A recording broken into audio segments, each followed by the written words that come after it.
Welcome, Rigabor.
Checking my own mic levels. My own mic levels look pretty good. Hey, folks in the Discord, make some noise.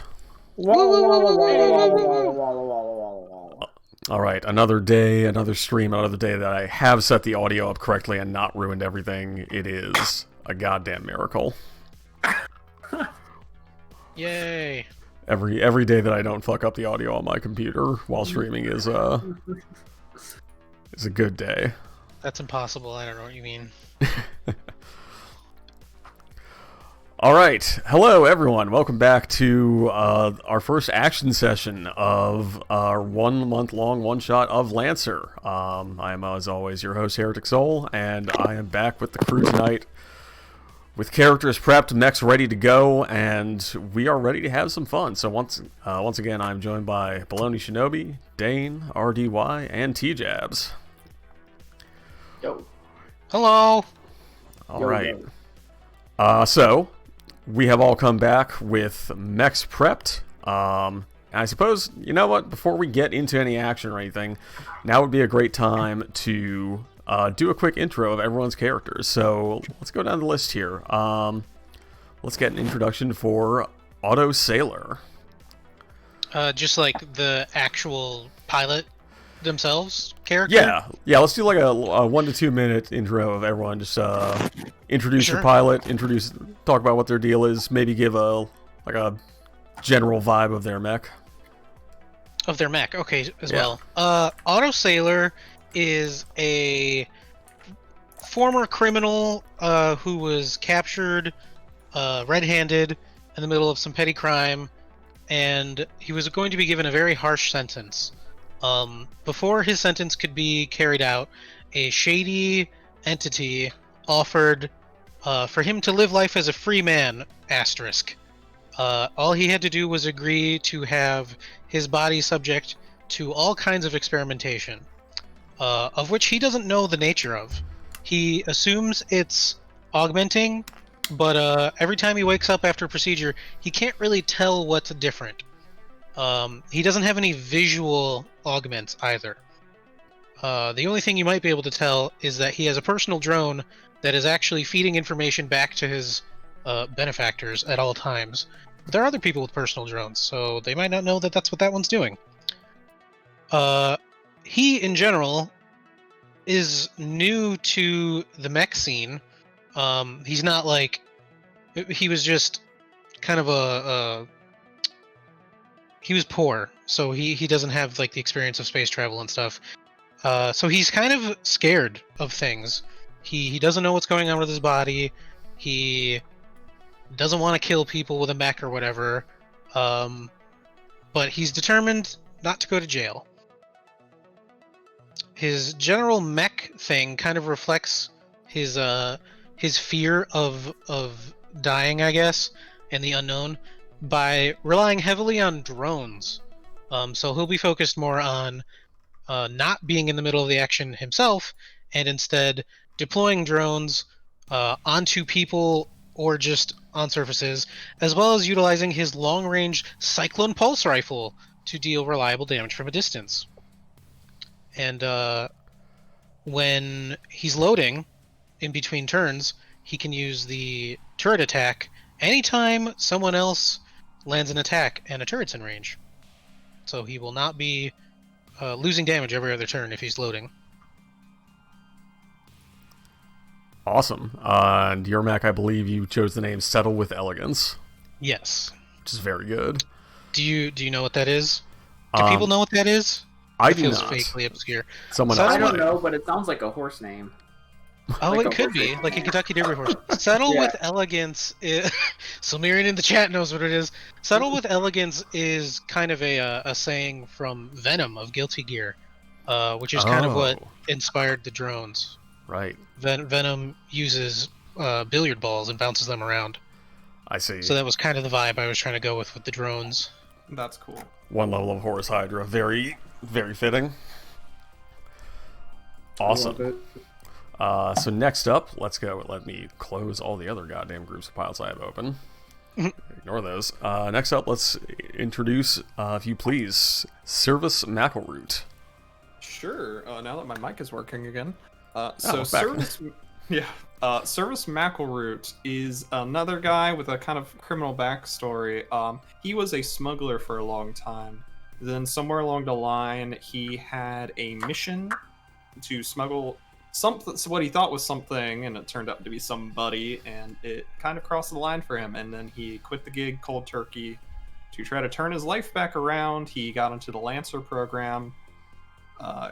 Did that for a while, thought everything was good, then one foul turn and he's kind of back to smuggling some things out of the warehouses here or there, little things that people don't really seem to notice and just go, oh, we must have used that. So that's his backstory.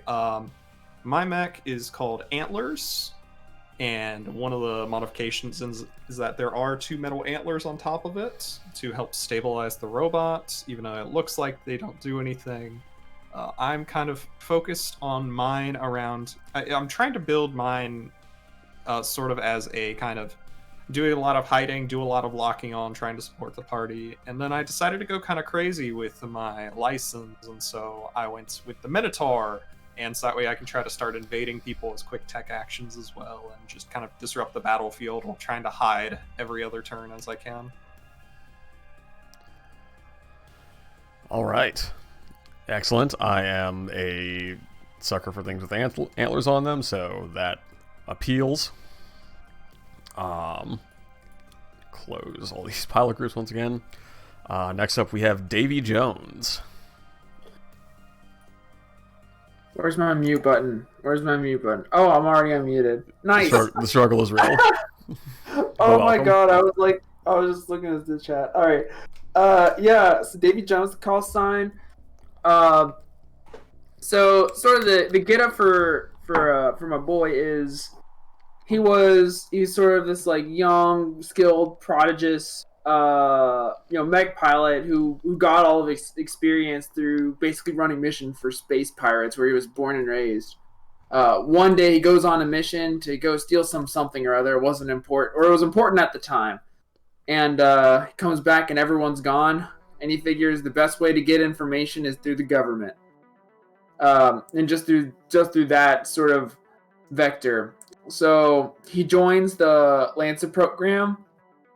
He fights with a really wild and fiery style. You know how youngsters always think they're so invincible. So he goes all in by inflicting heat damage on himself and doing other risky stuff, such as having a one of the systems I have is literally just external batteries that makes me hit stupid hard. But if I ever get hit, then I take some unguardable damage.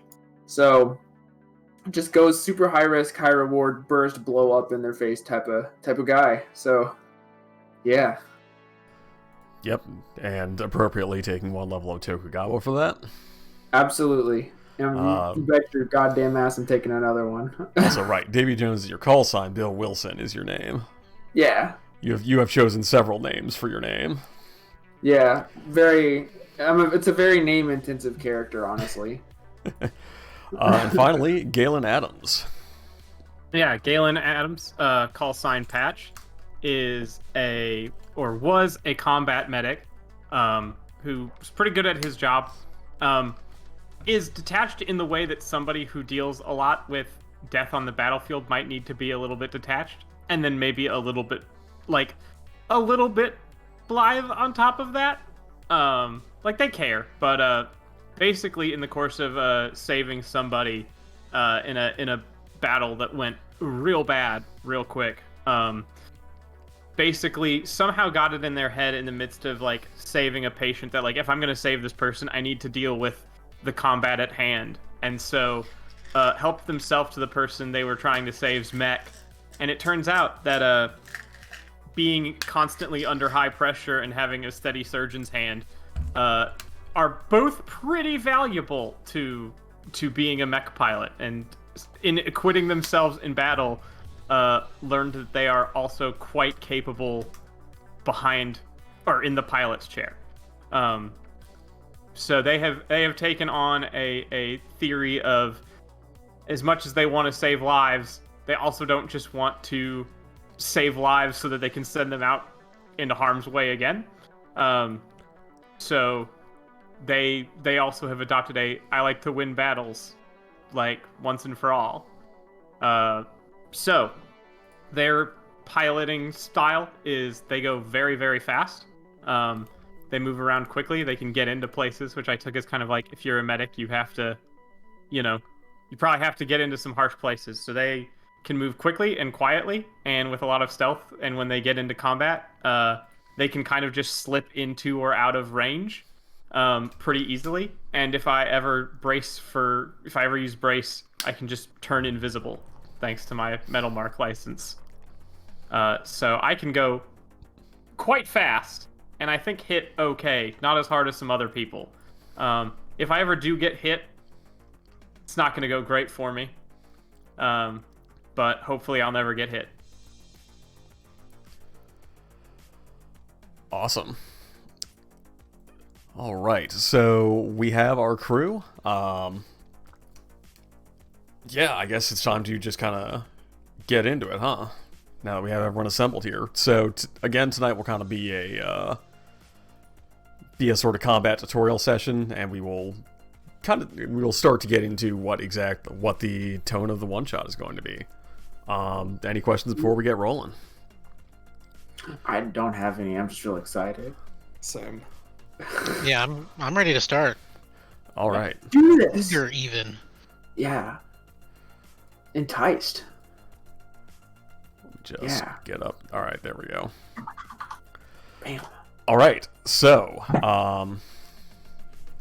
for this one shot, the core worlds of Union are those joined by the Blinkgate network. Travel between them is quick, near instantaneous. Trade is rapid on these worlds. The dream of a post-scarcity future is alive and well. People want for nothing. Everything you could need to lead a life free from comfort and fear is right there. Out on the periphery of Union space, that dream is slower to come to pass, but alive nonetheless. On kind of the extremities of the Orion Arm is a stretch of space, the Long Rim, devoid of any Blinkgate networks, but it is hardly empty space. Devoid of Blinkgates and devoid of, for the most part, habitable worlds, but it is far from empty. It is dotted by hundreds of stations, home to thousands to millions each. The Long Rim itself skirts the border of space claimed by the Karakan trade baronies and Harrison armories.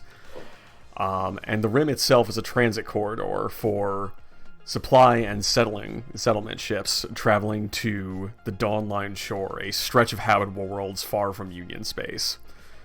And it is on one of these stations out in space that you find yourself. Somewhere out on the Rim, there is a planet shattered by tectonic forces sometime long before humans ever went to orbit around it. And above that is a station called Dawnstar Depths. The irony of the name is not lost on its inhabitants. It is a station of several thousand that finds itself in an interesting position. It is a former mining colony that was shut down. Mining operations were shut down after Union, after the Karakan trade baronies became a client state of Union, and basically became a major exporter of exotic and mundane materials. But at the same time, it is a major stopover point it is kind of a connecting point between several different trade routes. It is a popular, sorry, stumbling over my words here. It's a busy intersection for trade traffic. It is a smuggler's haven. It is home to a major enterprise who kind of comprise the major state powers out here in the ring. Nominally, the Rim is governed and patrolled by IPSN security forces, but, far from Rauco Station, the last Blinkgate station before the Rim. That doesn't mean, that power only means so much as the willingness to enforce it. So out here, Sunstar Depths, not Dawnstar Depths. Sunstar Depths is kind of under the protection and operation of a major enterprise called Balrog Logistics. So you are out here kind of on the frontier of space, far from the galactic core, far from the core of Union. Sunstar Depths is, again, kind of a trade bazaar and smuggler's hideout. It is also known for having a fairly robust simulated training program that IPSN uses to train security forces out on patrol across the Rim, and that locals and mercenaries use to train to keep their skills sharp, and just kind of for fun. And so that is where we start tonight. So I guess I want to start with your characters. First of all, there are 4 of you. How did you all come together? Are you meeting for the first time, perhaps here on the station, or have you all worked before? Have you all worked together before? Otto and T-Jeb's character, whose name I missed. What is your pilot's name, T-Jeb's? It's Galen, but Patch also is fine. Patch. All right, cool. Otto and Patch, because I believe we both have the bonded mech perks or whatever. Know each other somehow beforehand. Otto has kind of latched onto Patch as a source of stability in his newly turned upside down world. I think we joked about how Service probably owes Patch some amount of debt that only Patch really keeps track of. So I figure like probably the main connection would be through Patch. Yeah. I feel like I've patched up most people at some point. You probably have. I'm sure Patch has an exact score of how many times, and I don't think Patch is actually somebody who would ever collect on that. Like, doesn't actually think that anybody owes them, but wants everybody to know that they do owe him. Of course. Yeah. I like to think that, you know, I like that Patch is probably like the, you know, we've all talked to Patch before we all got here, you know, for sure. At least in some form. I think that's great. Yeah, actually, Patch, would you mind sharing the character note you left in the chat after our last session? Yes. So, and I also want to modify that note slightly. So what I said was that Patch has like somewhere on his mech like those like little like stickers that your 2nd grade teacher would have for good behavior, and they have like a little marking. They don't have like hash marks of how many people they've killed, but they do have like how much people owe me. And anytime like they save somebody in a jam, they put a little sticker on like a little sticker tally mark. I also like to think, and this is just like one of the things I have in my mech is manipulator arms, which are like normal size arms that can do normal size things. And I like to believe that if I ever have to triage people in the field and like they're just lying on the ground but like stable, that Patch also has like a kid's doctor, like a little like prize like tchotchkes, and will sometimes just like leave them by somebody's stabilized body. I love that. That's great. Out of curiosity, this is just for me. This is not a question that needs an answer, but I like to ask it anyways. Do y'all have a name, or are you just kind of here by loose association? Like a group name, like Power Rangers or something like that? Yeah, like are you like a mercenary band, or do you just kind of know each other? And if someone's like, "Hey, I need 4 pilots," you all just kind of raise your hands. Otto just follows Patch around, so they might have a group thing. I feel like for sure Bill Wilson is like, he probably got into this somehow by like, hey, I just want to, you know, yeah, he raised his hand and said, no, I have a mech and I can fly, you know. That sounds like something he'd do. All right.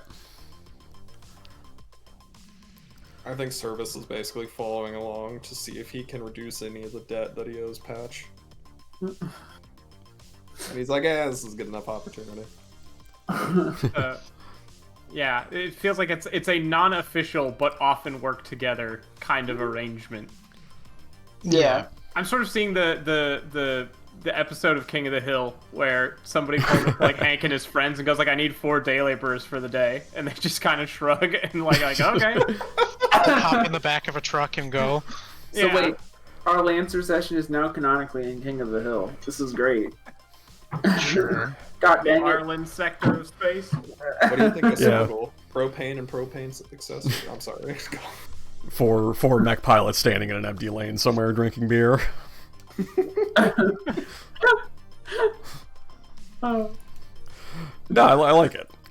So the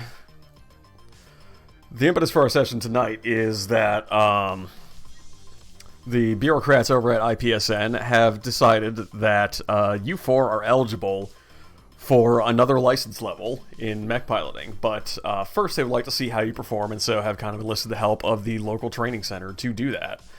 So you are going to go into a combat simulation. The combat simulation here tends to be, because you're out on the rim near the baronies and near the armory, where the baronies and the armory are kind of a flashpoint waiting to happen one of these days. So the simulator out here specializes both in kind of hypothetical war games and historical war games, like historical battles. They are deeply inaccurate, but most of the people who play them don't care. But tonight you're going to be playing in a fairly straightforward theoretical situation. The broader details are a shooting war has broken out between the armories and the Carrick-and-Dray baronies, and Union has been forced to intervene. A shooting war over specifically the habitable worlds of the Dawnline Shore. Union has been forced to intervene, and you are being sent in to help secure a Carrican firebase along a mountain ridge. But your job is pretty simple. You are one of a number of units that are assaulting this base from the ground. The base itself is fortified and lined with long-range artillery turrets. Your job is to take out one of those artillery turrets to help secure a path into the base. So, we just get our table set up here a sec. Just one. It is a milk run, as they say in the mercenary business. It's a milk run, a thing that is always said before a mission that never goes wrong. Of course. It's not like they're probably heavily defending or anything. Just no, like of course Mr. not. Johnson said, getting in was the easy part. All right, so move us over to... Whoa! In us. And for everybody in the chat, I did try futzing around with some stuff, but I could only bring myself to get so fancy before things felt like they would probably fall apart. So everyone in the chat, welcome to the GM view. You can see the battlefield here.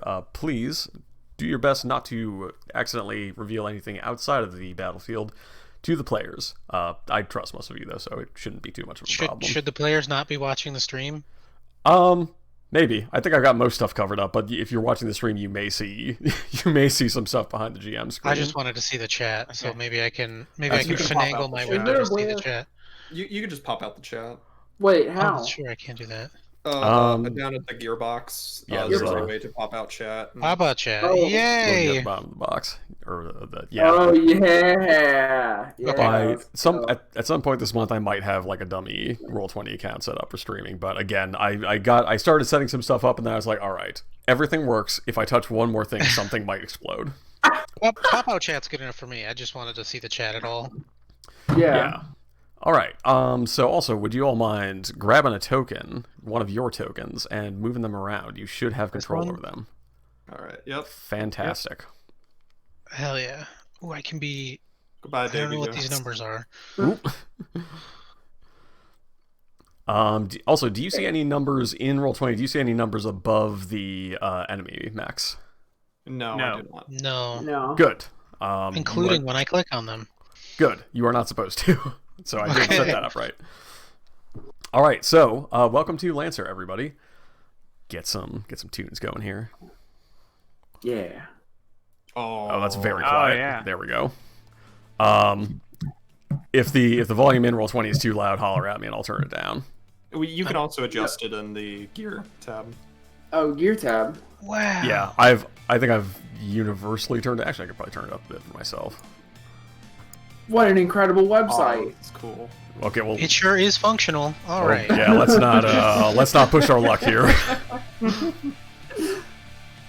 All right, so welcome to Lancer, everybody. So I'm gonna talk and do some prep at the same time here, but the first thing that we will do is, well, we need to get started.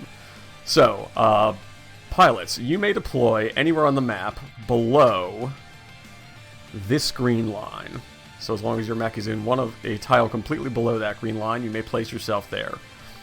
Okay. Sweet. So here's how... Davy Jones, no. Okay. Alright, and let me get the turn order up. Also, on your... Right. Nope. Well, I'll go right here. Shit. Okay. Also, a thing Max touch. a thing I will be using to keep track of turns in this battle is on the left side of your Roll20. You should see a little clock icon in the toolbar. That is the turn order. So I'm going to use that to keep track of everyone's turns. It's the active battle timer. Yeah. The So- turn order just pops up for us. So. Oh. Yeah. Fabulous. Hello, I have done a lot of GMing in Roll20 and very little playing in Roll20, so I'm like, alright, I did a thing. You should tell me if it works. It looks like it works to me. Everyone says 0, but we do Works see a for turn me. order. Fantastic. No, that's We're doing good. great. Everyone should say 0. So, Lancer is played on a grid. I go by hexes. Here is how the battle itself kicks off. Players, in a battle, we do back and forth. So, players always go first on the first round. Round 0. Right. Players always go first. Then, you will nominate someone on the player side to go next. Then an NPC will go, then the player you nominated will take their turn and nominate someone else to go next, then an NPC, and vice versa. When everybody has gone, then we roll over to the next round. So you all get you and all the NPCs on the map right now get 1 action, then we'll roll over to round 2, and this repeats. On your turn, you may, if you take a look at the combat quick reference there, on your turn, you may move, and then you may either perform 1 full action or 2 quick actions. There are ways by which you can perform more actions. For example, you can overcharge, taking on heat to gain a free action on that turn. You may also, if you have I believe the Everest gives you options for taking free actions. Once per scene, we can take a quick action as a free action. Yeah, so the general rules are you may perform on your turn, you may perform a full action or 2 quick actions. You may not, in that action economy, duplicate an action. Free actions ignore this rule. You may do a free action that you've already done on your turn. But basically, you get to move, do 1 big thing or 2 smaller things. Your kind of bread and butter for moving around are going to be, for quick actions, it's going to be, well, for combat, your kind of bread and butter actions are going to be Skirmish, which is a quick action, and which allows you to fire 1 weapon, and any auxiliary weapons that share that weapon's mount. You may Barrage, which is a full action, and allows you to fire 2 weapons. On the tech side, you may everyone can perform a quick tech action, and you all have 2 quick tech actions available to you at all times. Those are Invade, in which you make a tech attack against the enemy, and if you succeed, you give them 2 heat and impair and slow them until the end of their next turn. That makes it harder for them to do stuff and harder for them to move. Or you may lock on, which we discussed a little bit before the stream here. If you decide to lock on to an enemy, you just say they're locked on, and they have the locked on condition now. That lock may be consumed by anyone at any time to give them accuracy on an attack. And for movement, again, you get to move, and there's a quick action boost, which just lets you move up to your full speed again.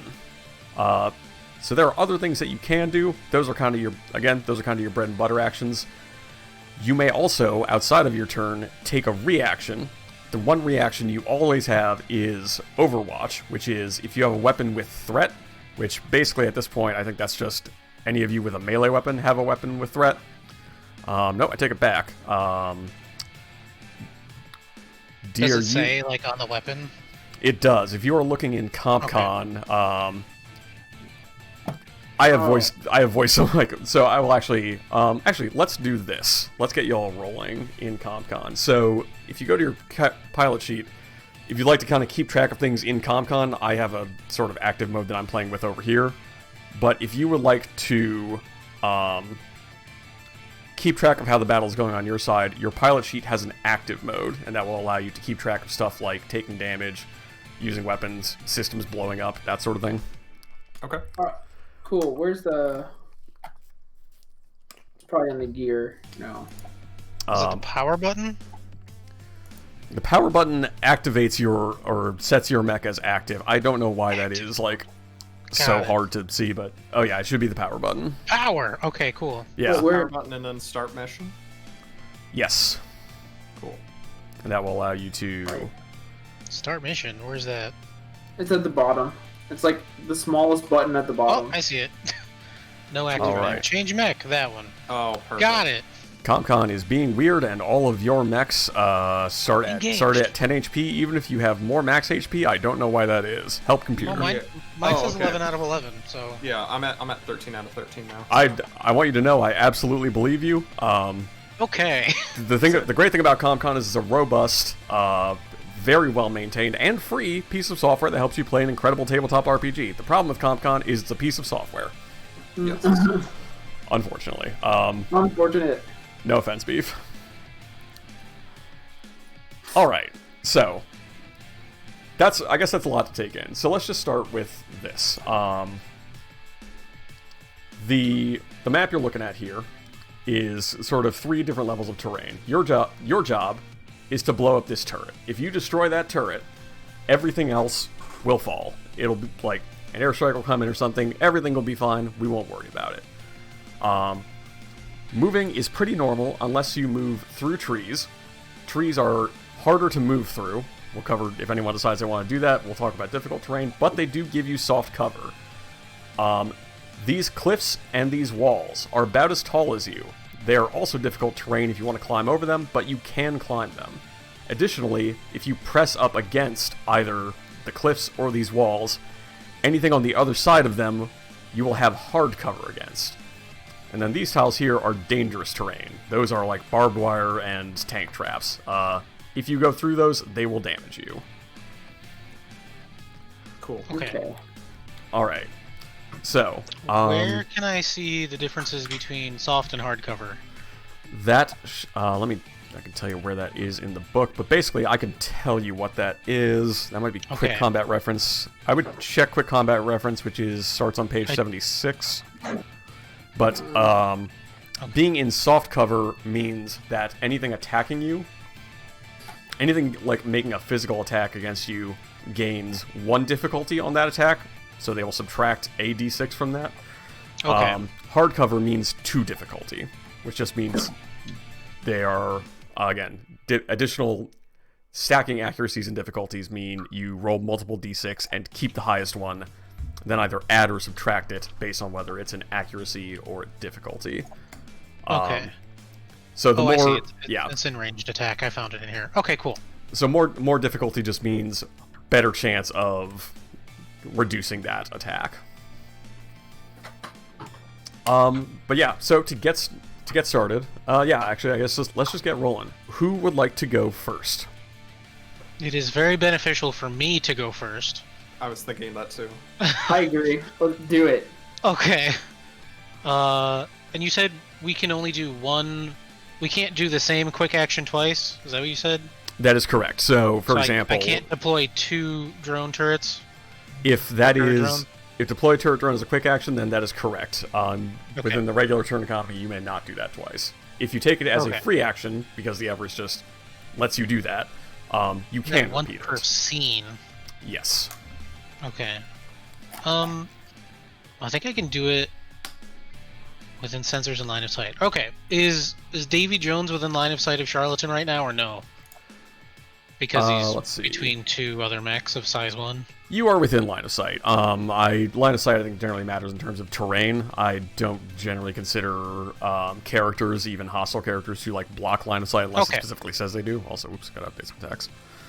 Okay. That's Go fine for then. it. Then I will actually use my quick action to free action thing and That's the correct deploy a turret drone onto Patch and Davy Jones. How do I do this? Well, normally I would give you a token for that. I think I once again forgot to. Oh no, wait! I can steal a token from somewhere else. But that's Cool. I'm that's gonna make fine. your life really difficult by spawning characters forever. So there's a turret on Patch and Davy Jones. Yes. Cool. I'm just going to make a note of that. And yeah, the way we handle that in the hexes is you just remember that there's a turret on your face now. Perfect. Alright, notepad time. Don't worry, it only does something when you land an attack. On my face. I can't actually use it otherwise. Okay, so I deployed 2 turret drones. Deploy turret drone. Free action. Did I do it? This is action unavailable. Did I do 2? Let's see. So did you expend your one quick action and one free action to do that? I tried to do that, yeah. In CompCon. Okay. I don't know how to do that otherwise. Don't worry about it. Okay. I won't do the initiative thing again because it was so unique. It's okay. There's a lot of buttons and a lot of moving gears in CompCon, and like so now you like just keep in our brains. You have burned your one free action from initiative for this scene. Okay. Scene being encounter. Yes. And that was 2 quick actions, so I can move. Right. I can do a move. Yep. Okay. Well, so one of those quick actions was your free action, correct? Yeah, so it was a free. Oh, I see. So you still have a second free action. Yep. Okay. I will shoot my ghoul nexus. I think. Yes. All right. So when you're looking at your mech in CompCon, and here's the important thing to note: next tier, I take some issue with Lancer relying very heavily on icons to indicate things, but whatever, it's fine. Let's see. Your ghoul, where are you? There you are. There's the It has nexus. range 10. It's smart. It does variable damage that I pick on attack. Correct. Okay, so yep. All right. Right. I was gonna mention this earlier. That little kind of like measuring tape looking thing. That's your range. If you have kind of an X thing that looks like a Call of Duty hit marker, that is threat. Threat is important for stuff like Overwatch, but Snap to center. Oh, is this what I'm? Ahaha. Okay. So, Cool. Charlatan, you are skirmishing with your Ghoul Nexus, and this is why I bring up the like skirmish and barrage, because when you want to make an attack, you must decide first. All right, am I going to skirmish or am I going to barrage? If you skirmish and miss, you cannot then say, "Well, I'd like to skirmish again." Ordinarily. I see. Okay. And I can target Bastion. Yes, you may target the Bastion, and also, real quickly about the enemies. So, I will, because it's kind of a tutorial, I'll tell you some stuff about the enemies, but ordinarily you do not get any specified information about the enemies, including stuff like HP, evasion, that sort of thing, unless you perform a scan action on them, which will tell you stuff about them. But at any time, you will be able to see what templates these enemies are using. So, your turret up here is a bombard pattern. That's what it sounds like. It shoots stuff really long range. The Bastion here is a defender mech that is kind of built around coming to the defense of its allies and just being a bulwark between its allies and the enemies. The Hive is kind of your counterpart here, Charlatan. It is a swarm specializing mech. And then you have assaults, which are just kind of grunts that hit hard, or just soldiers that hit hard. The assaults also have the grunt template. Grunts, so all these mechs on the field here have HP. When that HP reaches 0, they die. Grunts always have 1 HP. If you damage them, they explode. Cool. Okay. So they're kind of the chaff of battles. Got it. Oh, it says I have 3 drones deployed. I don't want to deploy 3 of them. Okay, move that one. Good. Okay. Characters of your choice within sensors adjacent to any drone or deployable. Are these is this painful terrain here, are these considered deployables or no? Those are not considered deployables. Okay. And then I'm just trying to see. I have a thing that says I'm in soft cover as long as I don't basically attack something. Well, whatever, I already said I was going to. Okay. If you need it, I got you, don't worry. I'm not super worried about it just yet. Okay. I get to pick the type of damage on attack with my Ghoul Nexus.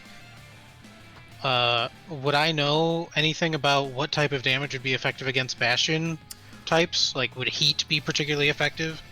Right now, you do not have that information. Because again, Okay. Detailed information from enemies is not revealed by looking at them. Is scan a system-specific action, or is it universal? Scan is a universal action. I believe it is under the quick actions, and that will actually. Yes, scan is a quick tech. To scan, choose a character or object within sensors line of sight. Then ask the GM for one of the following pieces of information, which I must answer honestly. The target's weapons, systems, and full stats, HP, speed, evasion, armor, etc. Or one piece of hidden information about the target, such as confidential cargo or data, current mission, the identity of the pilot, and so on. So that's narrative stuff, which is not really relevant in this battle. Or generic or public information about the target that can be pulled from an info bank of records, such as the model or number of a mech. Again, kind of narrative. I just get one of those things? Yes, but most of the time, unless you are in like a battle where something very narratively heavy is happening, the most useful thing is going to be, give me the stat block. Okay. I'll just set. Can I do that instead of attacking with the Ghoul Nexus? Sure. Okay, I will do that on Bastion. And yep, you are within 10, so that's within your censored range. So everyone on the stream, say hello to the Bastion. I will just take a screenshot of the Bastion stat block and paste it into the one-shot channel. Okay. Sounds good. And as soon as I receive this information, I'll transmit it to the rest of the mechs. Thanks, man. This is something You can I really assume count I on can you. do. Aggressive hacking noises. Yeah. Alright, sick. And here are weapons and systems. Oh, okay. Oh, we get these too? Okay. Yeah, I mean, I don't think I overshare, but let me just check. Yeah, your target's weapons, systems, and full statistics. HP, speed, evasion, armor, mech skills, and so on. So yeah, you basically get, as far as I can read, that's basically, you get everything about it. Sick. Okay. Okay, well, I think I can just move now. Yep, you can still move. Your turn actions can be taken in any order. How do I... Okay. I'm gonna try to go into these trees. Can I do that with 4? So moving in difficult terrain is every tile that you move in difficult terrain costs 2 speed to move. So in open ground, your speed is 4. Mine's 4. Yes, so you can move up to 4 tiles. If you are, let's see, 1, 2, 3. Is entering difficult terrain 2?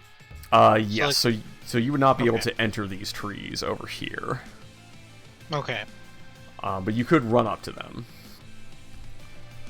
You are also you are not required to take your full speed on a move, and 2, you can also split your movement. So you could say, Charlatan, you could move 2 spaces, perform an action, and then move 2 spaces again, so long as the total move does not exceed your speed.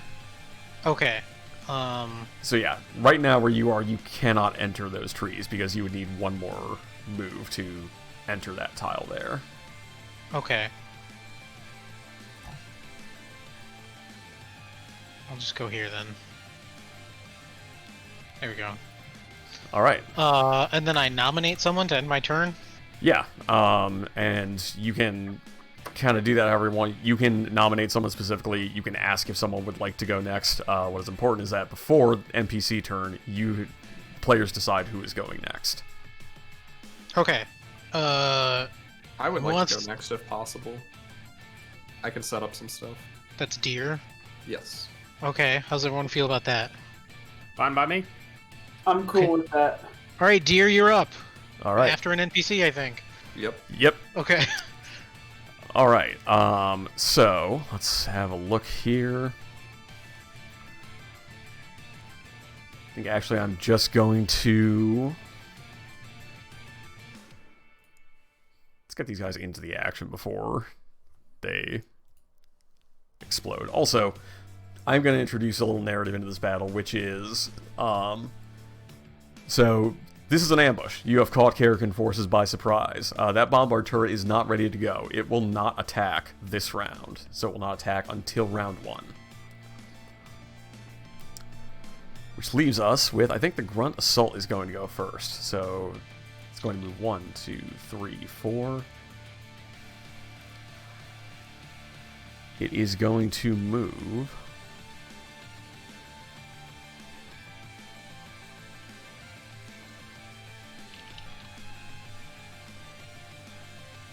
Is going to move through this hive here. 1, 2, 3. So that is a move and a boost.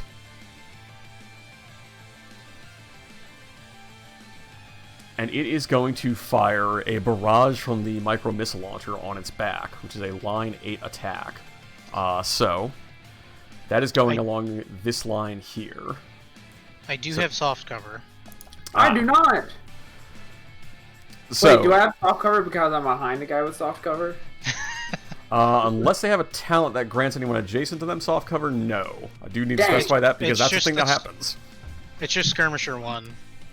Oh. At the start of my turn, I gain soft cover. I lose this cover if I make an attack or force another character to make a save. And you did not make an attack, so you are still in soft cover. Alright, so this is actually not a weapon that it has. This is a system, and that it can use as a quick action. So, Charlatan and Davy Jones, you must make a hull save. If you fail, you take 6 kinetic damage. If you succeed, you take half damage. So, to make a hull save, that is just a regular d20 roll, and add your hull score to it.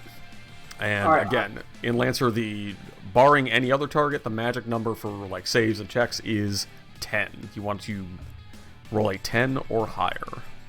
Alright, how do I roll dice in chat? So you can either type. So there are a couple ways you can do this. You can type. I did it. I got a 20. I win. You can slash roll and then dice size. Hang on. I also got a 20. You do need to specify the number. You do need to type 1 d20. Oh, okay. You have to do Unlikely story. Holy balls, you said roll 20. Do it. You can do d20. You just get rolling 20 is enough. Oh yeah, d20. Yeah, I got. All right, so already while you're good. Okay. I was like, damn it! No, my nat 20. Oh no, that totally is. Okay, well, RD1, Joe, Maloney, you both succeeded. So actually, let me double check here. I bite the missile with my teeth. Charlatan, Davy Jones. Yep, you both do in fact have 0 hull. Also, if you open this is why I put the put some of the stuff in the character sheet as well. If you want just a button to press for that, if you open your character sheet, and go to your mech page and click on hull, agility, systems, engineering, etc., or any of your weapons, that will roll for the thing you're clicking on. Oh, that's great. It did it. I failed that one, but I'm gonna take that first one if you're good with that. No, that was a legit roll. I was okay. Not. That's totally a nat 20. And Joe and Davy Jones, you rolled a 13, so you both succeed. So unfortunately, you do still take damage, but you only take half damage. So both of you mark 3 kinetic damage. And that's just under HP. Correct. Cool. It looks like I have 7 out of 11, so I think I already took damage. If your HP and CompCon says 7 out of 11, you should bump that up and then take damage. No, I was looking at roll 20. Oh. So we beat 4. Weird. Don't worry about I'm not personally tracking HP in roll 20. If you would like to use your character sheet in roll 20, I won't mess with it. Knock yourself out. Okay. I won't. You don't have to worry about that. We'll figure out a way to make this work. All right, and that 3 is damage. Yes, you each take 3 kinetic damage, and that is. Sorry. That's just to HP. That is just to HP. Okay. And that is NPC's turn. So it is now player turn once again.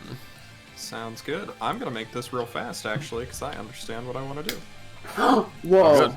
So, for starters, I am going to spend a normal lock-on action on the Bastion unit. Actually, no. Let me rephrase that. I want to spend a lock-on action on the Grunt Assault unit, and that is my first quick action. All right. And then I'm going to spend another quick action, and I'm going to use Logic Bomb as an invade action upon the Hive unit. So what happens is all characters of your choice within burst 2 of your target must succeed on a system save or become slowed until the end of their turns not adjacent to any character. Apologies. Read that one more time. Yeah, of course. All characters within your choice within burst 2 of your target must succeed on a system save, or they're slowed until they end their turn not adjacent to a character. Okay, well, that does... So burst 2 is... I'll make a little... I think that should be Hive and Grunt Assault, but I'm not sure. That would be, because the Grunt Assault is within two units of the Hive, so... There's a Perfect. radius there. Bam. Alright, so they both need to make a system save? Yes. Alright, Grunt Assault 1. Let's get a system save from you.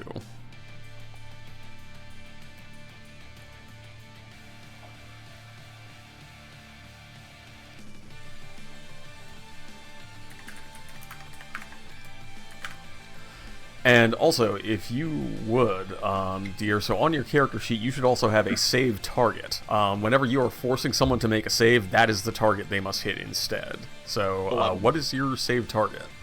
11. Alright, so I need to hit 11.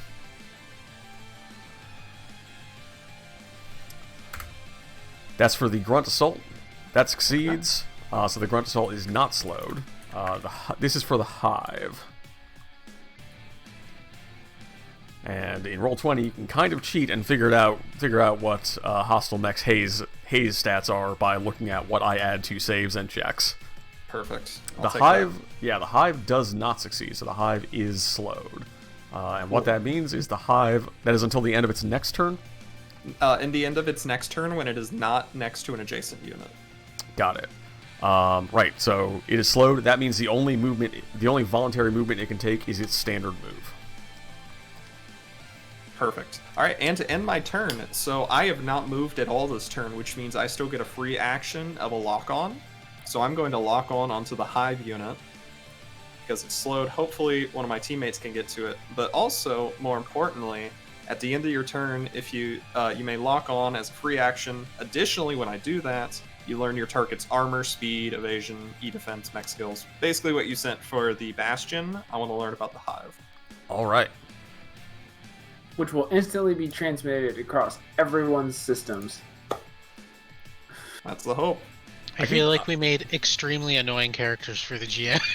Yeah. Listen, that's Lancer. That's just Lancer, baby. Okay. I mean, Actually, I want to know everything about all the units. Thank you. That's a quick action. oh, don't worry. So Salmarian in the chat here built a support mech that did that a lot, but also did that with added effects. So it's like, hey, I just deploy this little thing onto the field that tells me everything about units in it and also slows them down. And also I can lock onto them and shred them if I want. Nice. That ability is cool. Yeah. Oh, it has razor. But yeah, Okay. that is my turn. Which out of you two want to go next? Well, TJ, you said you hoped that somebody could get to them, and I can definitely do that. All right. Why? Yeah. If you're cool with it, TJabs. I'm cool Alright. with it. I was also gonna say I can also definitely get to them. Actually, Or yeah, either. let's go. Let's do Patch first because I'm gonna have a question on my turn. All right, Patch, you're up next. All right. Alright. So, mark that Deer has taken their turn on the turn order. Fantastic. So it is NPC turn now, and the Hive is going to be the one that goes next. Coward. I will attack you. I am just like, everyone in the chat can see I am like reflexively measuring distances on stuff here, despite the fact that I, made a 20 by 20 grid. This is a knife fight in a phone booth. It's a small battlefield. Why wouldn't anyone be in range of everyone else? Alright, so let's see here.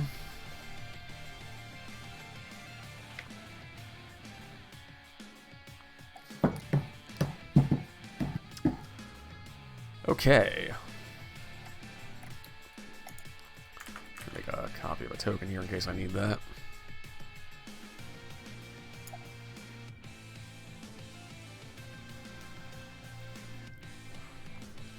Alright, the first thing that the Hive is going to do is deploy Razor Swarm, and is going to deploy it right here. I'm going to give Razor Swarm Burst 1. So there's now a swarm of nanites flying around the Hive and the Grunt Assault. Well, it's Razor Swarm, you know what that does. Everything partially within it is in soft cover as long as they are inside of it. You also know if you step into that, you will take burn. It will be bad. Let's not do that. Okay. Yep. So the next thing it is going to do... Alright, we may actually get a proper attack here. Charlatan, because you are closest to the hive, it is going to target you with Hunter-Killer Nexus. That sounds terrifying. Yeah, I almost took that. this is the first proper just attack that we have here. So this is a smart weapon. This is a smart weapon, which means that Charlatan, this is targeting your E defense. So the hive will need to roll equal to or higher than your E defense stat. That is 10. All right. Golden rule for combat is attackers always round up and attackers always win ties. Meet or beat? Attackers meet Is and that different beat. than... No, so attackers always win ties. So if it rolls a 10, it succeeds. If it rolls above a 10, it succeeds.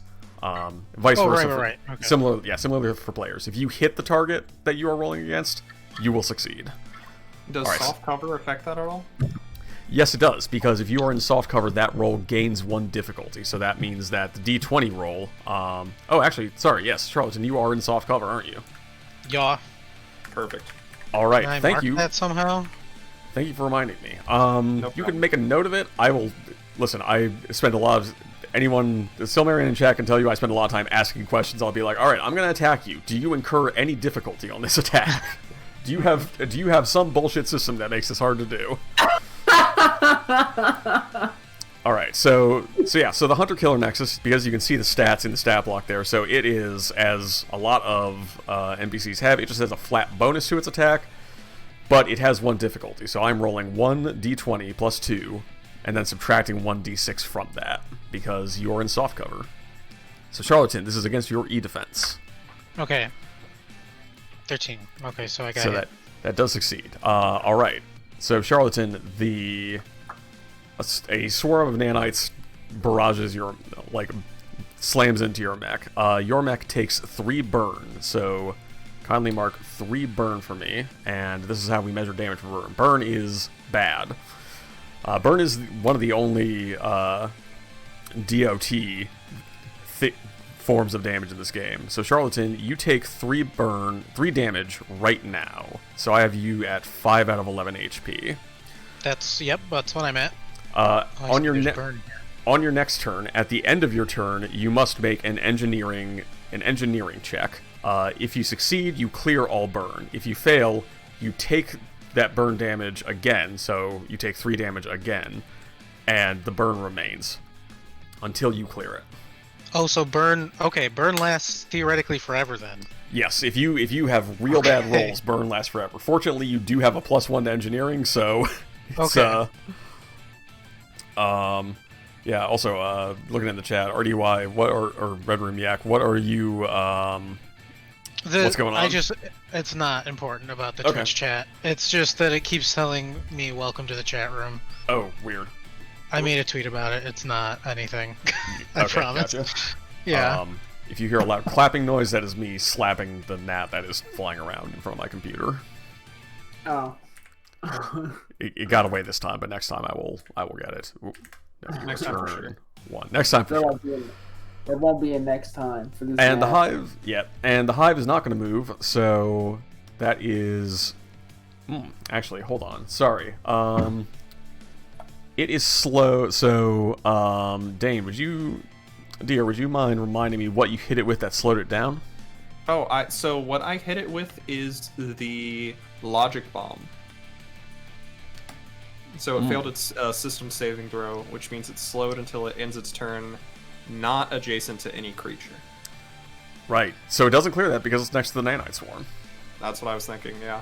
All right, but that is the end of its turn. It's not going to move. So we go now to player turn. All right, that's me. So just to be clear, when we say burst 1, it's the spaces immediately surrounding the nanite swarm? That is correct. All right. So I'm going to go 1, 2, 3, 4, 5. And then as part of my secondary talent from leveling up Skirmisher, before I skirmish, I can move 2 tiles. which I believe lets me go 1-2. It does. I was gonna go where the nanite swarm was, but say la vie.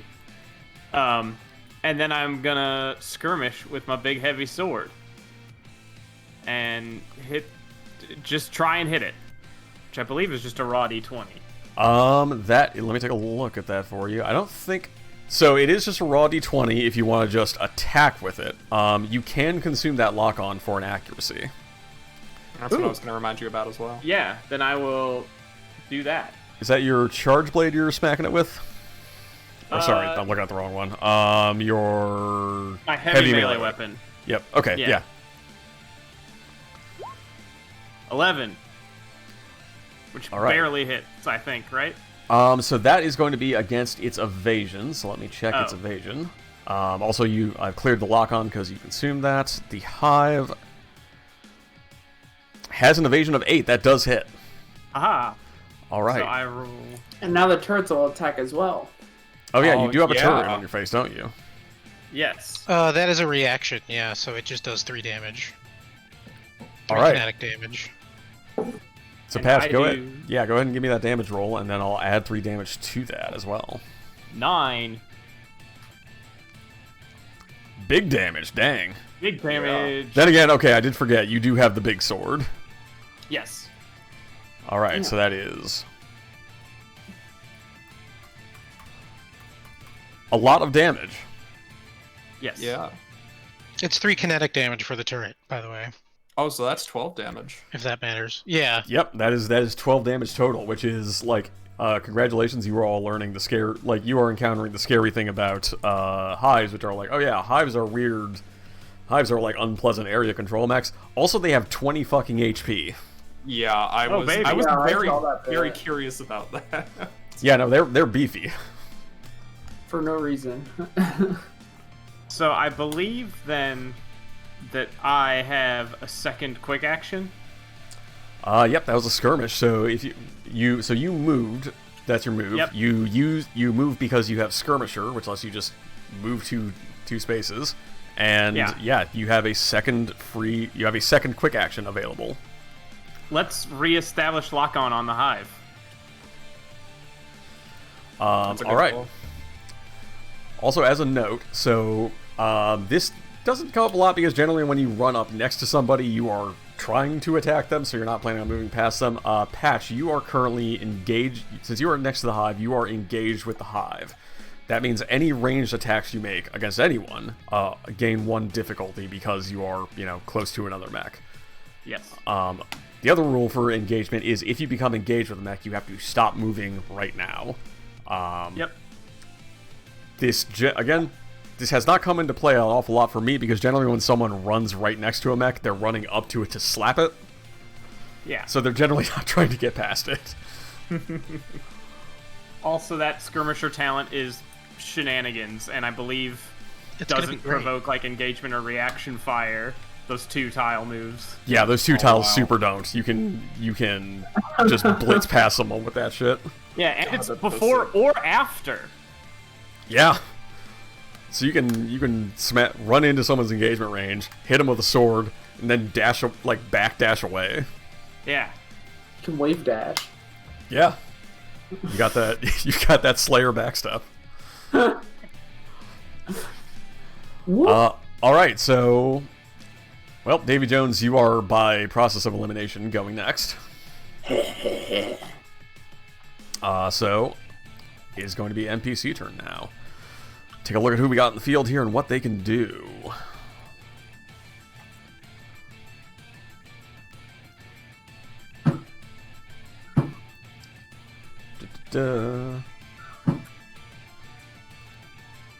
That's pretty far.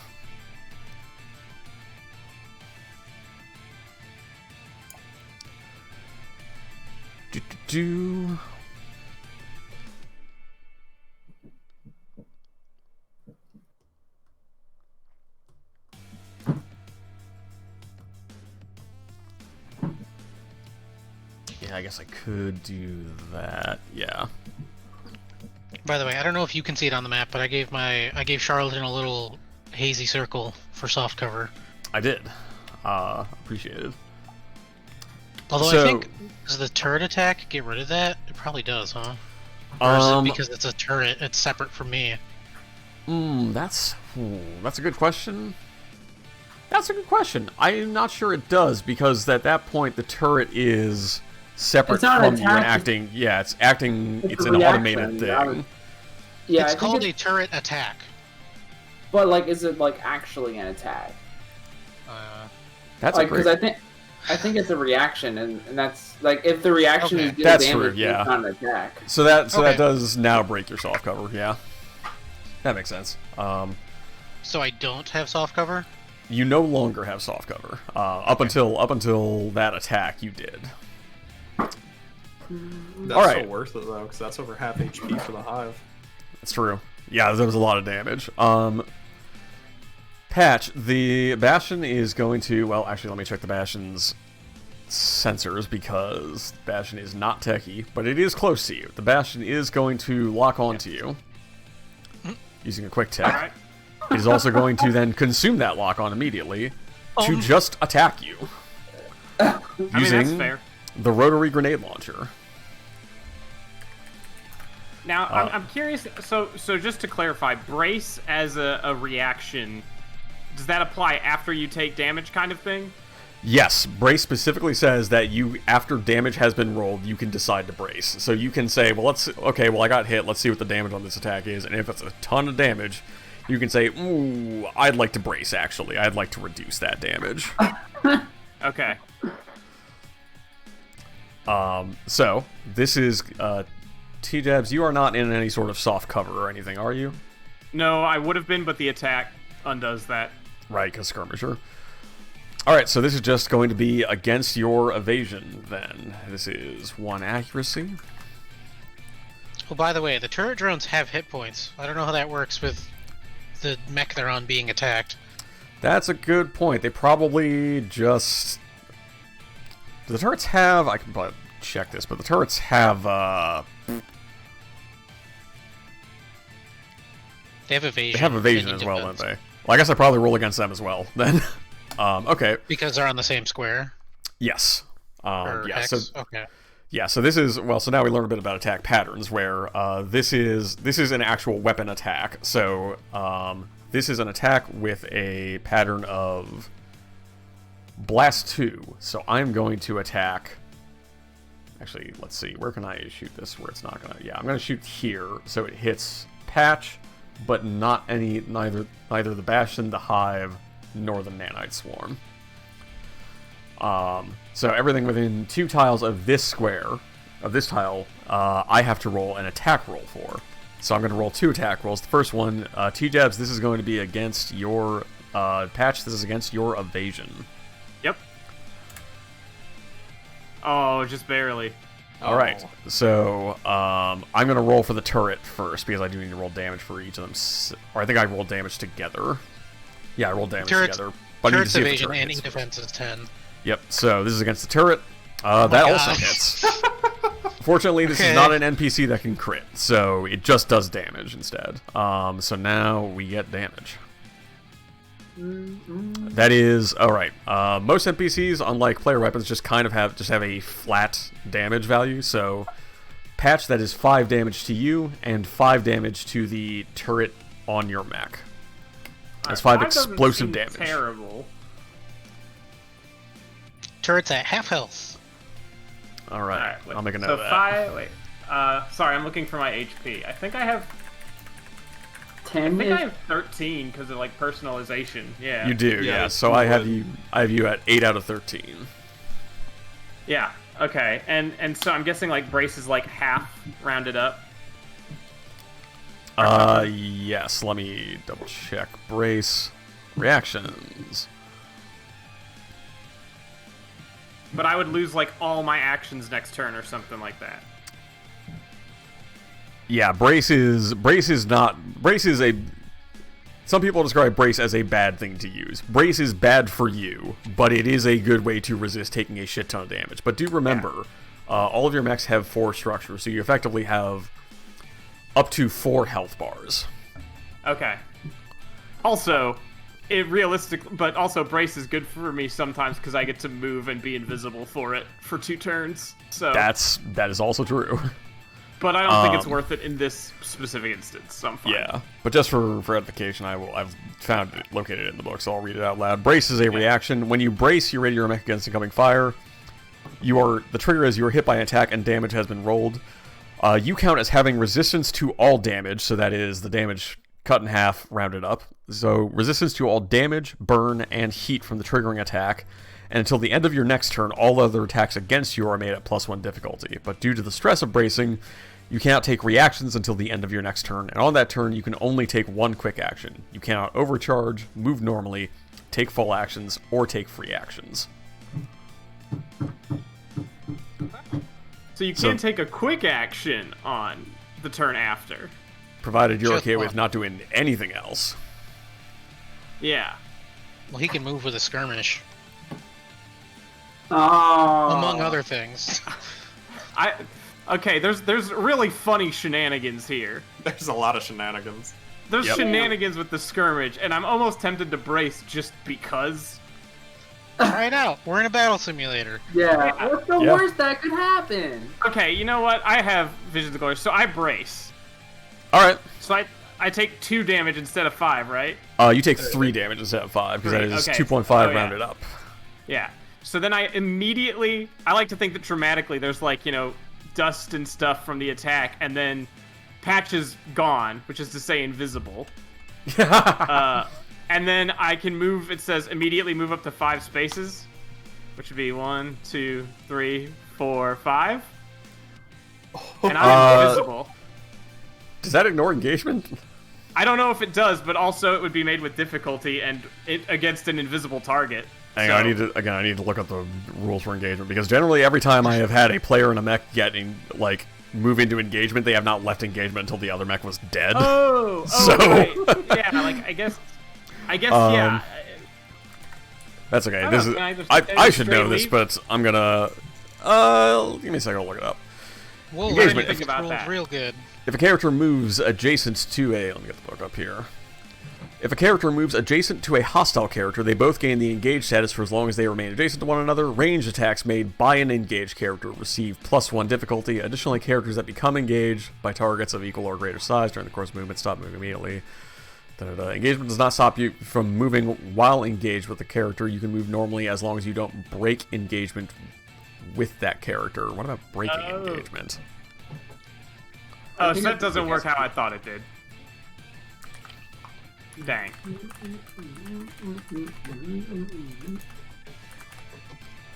Now I need to double check on break engagement.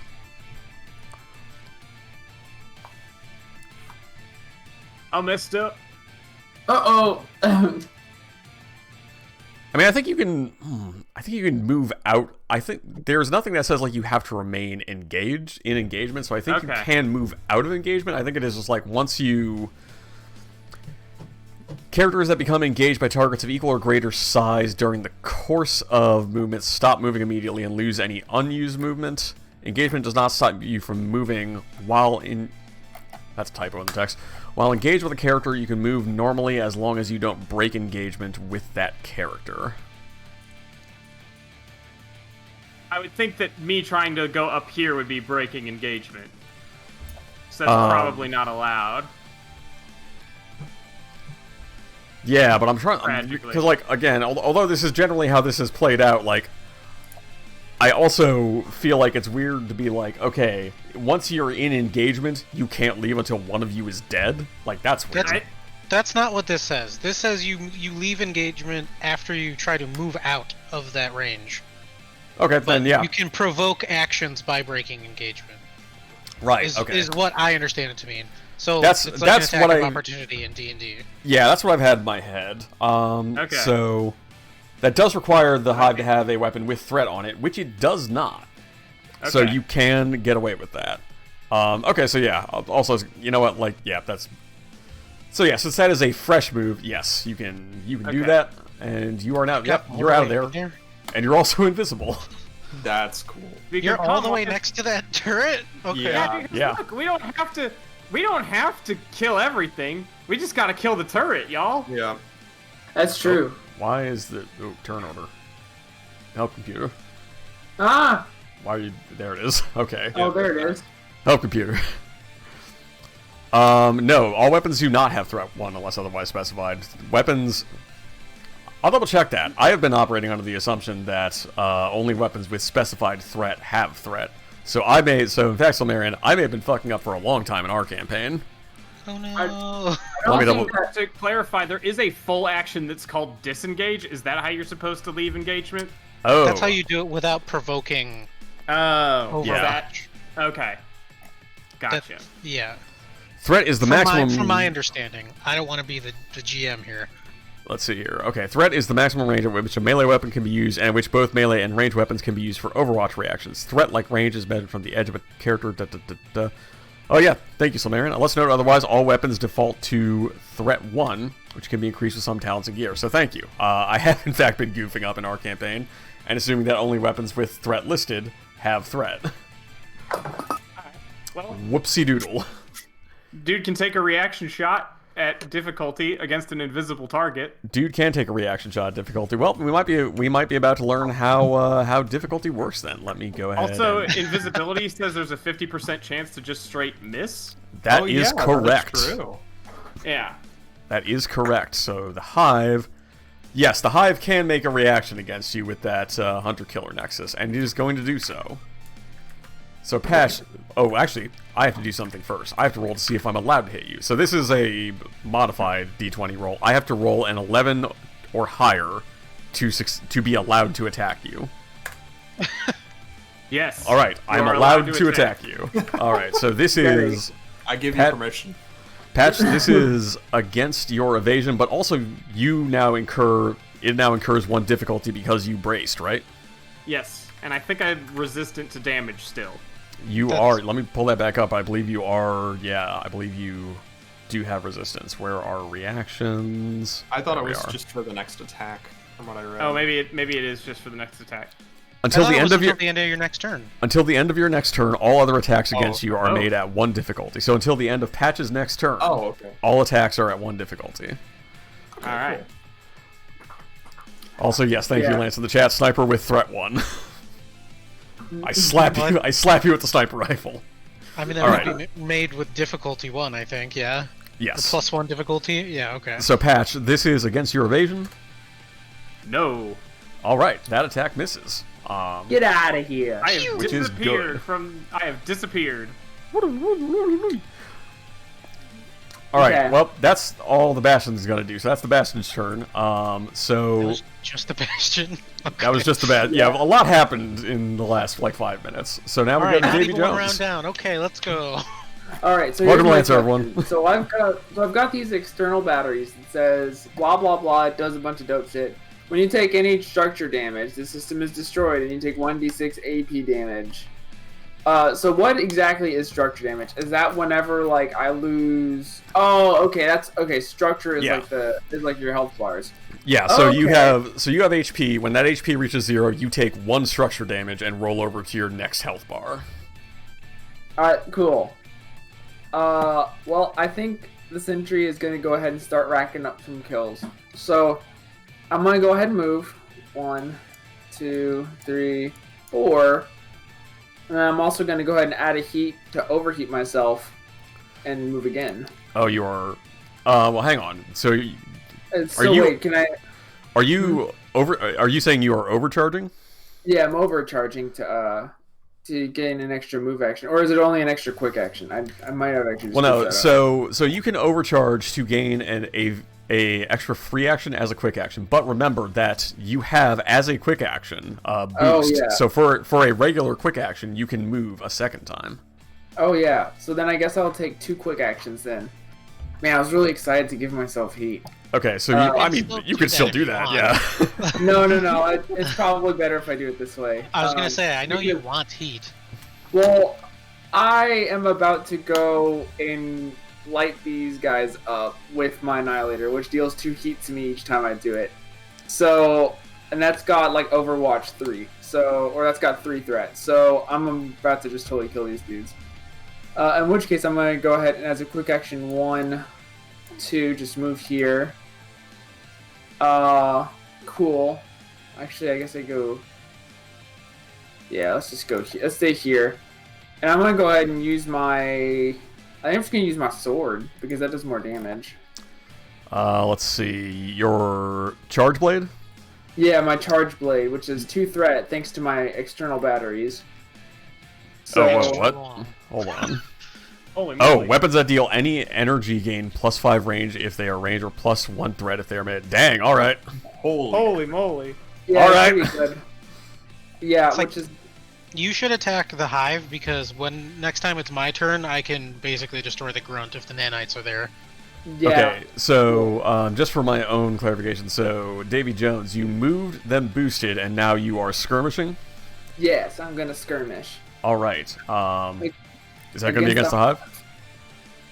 Yeah, it's gonna go on the hive. Alright. So I'm gonna go ahead and get to my character sheet. Bam. And I'm going to. Oh, I forgot I had that too. But we're gonna go ahead and roll the charge blade. Remember there is the hive. lock on it if you would like. Oh wait, to. no, I'm supposed to roll. Yeah. So I roll that, which misses. Wait, does it miss? Hold on, that's a 16, so that's a 15 plus 1. Did you consume the lock-on? Or, I mean, you know what, you don't... Let's assume you didn't, because that does hit. The hive's evasion is 8. However, before you do that, double check a thing. Yes. All right, yeah, give me the damage roll for that. That does hit. Oh wait, no, sorry. I think the damage is included in that. So that is, yeah, that is 1d3 plus 3. Yeah, right. It is. Sorry, I forgot that it includes everything. Includes everything in the roll when you make that. Yeah, 1d3 plus 3. So that is 4 damage. Plus the 3 for the sentry on my face. Oh, all right.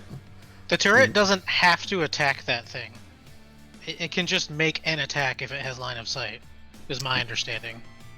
Well, I think it does have to attack the target, but I'll check that in a second, because first something else happens. The Bastion here does have Fearless Defender, which means that it leaps next to the hive, blocking the attack and taking the damage itself.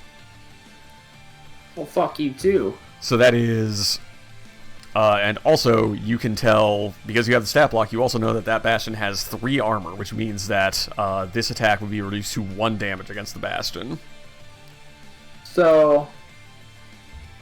Oh, guess- I see how that works now. Okay. So in which case... Can I... What can I do then? So that would be your turn, unless you wanted to overcharge. So, Or use initiative to take a free action. I'm thinking... Well, can I use the reaction for my turret attack then? While he's thinking? Yes. Okay, so it says, trigger an allied character within range 10 of a turret drone makes a successful attack. Effect. The turret drone deals 3 kinetic damage to their target as long as it has line of sight to their target. But it doesn't say what "there" means. I read that as the turret, but I guess it could mean the allied character. Yeah, since the trigger is an allied character attacking a hostile character, I have historically read that as the character that is being attacked. That's fine then. So I guess however the Bastion and Hive thing resolved, the target was the Hive. So I guess I attempt to do 3 kinetic damage to the Hive. Ooh, so this is... hang on, let me double check the Bastion here. I mean, this is the experience of Lancer, is like finding...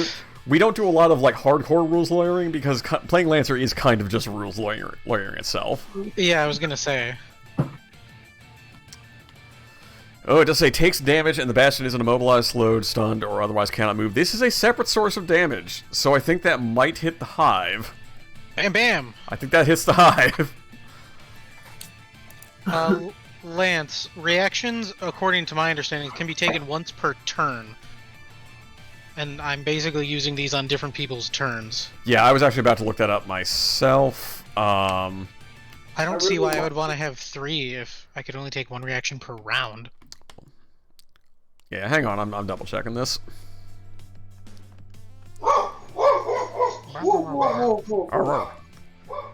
Reactions.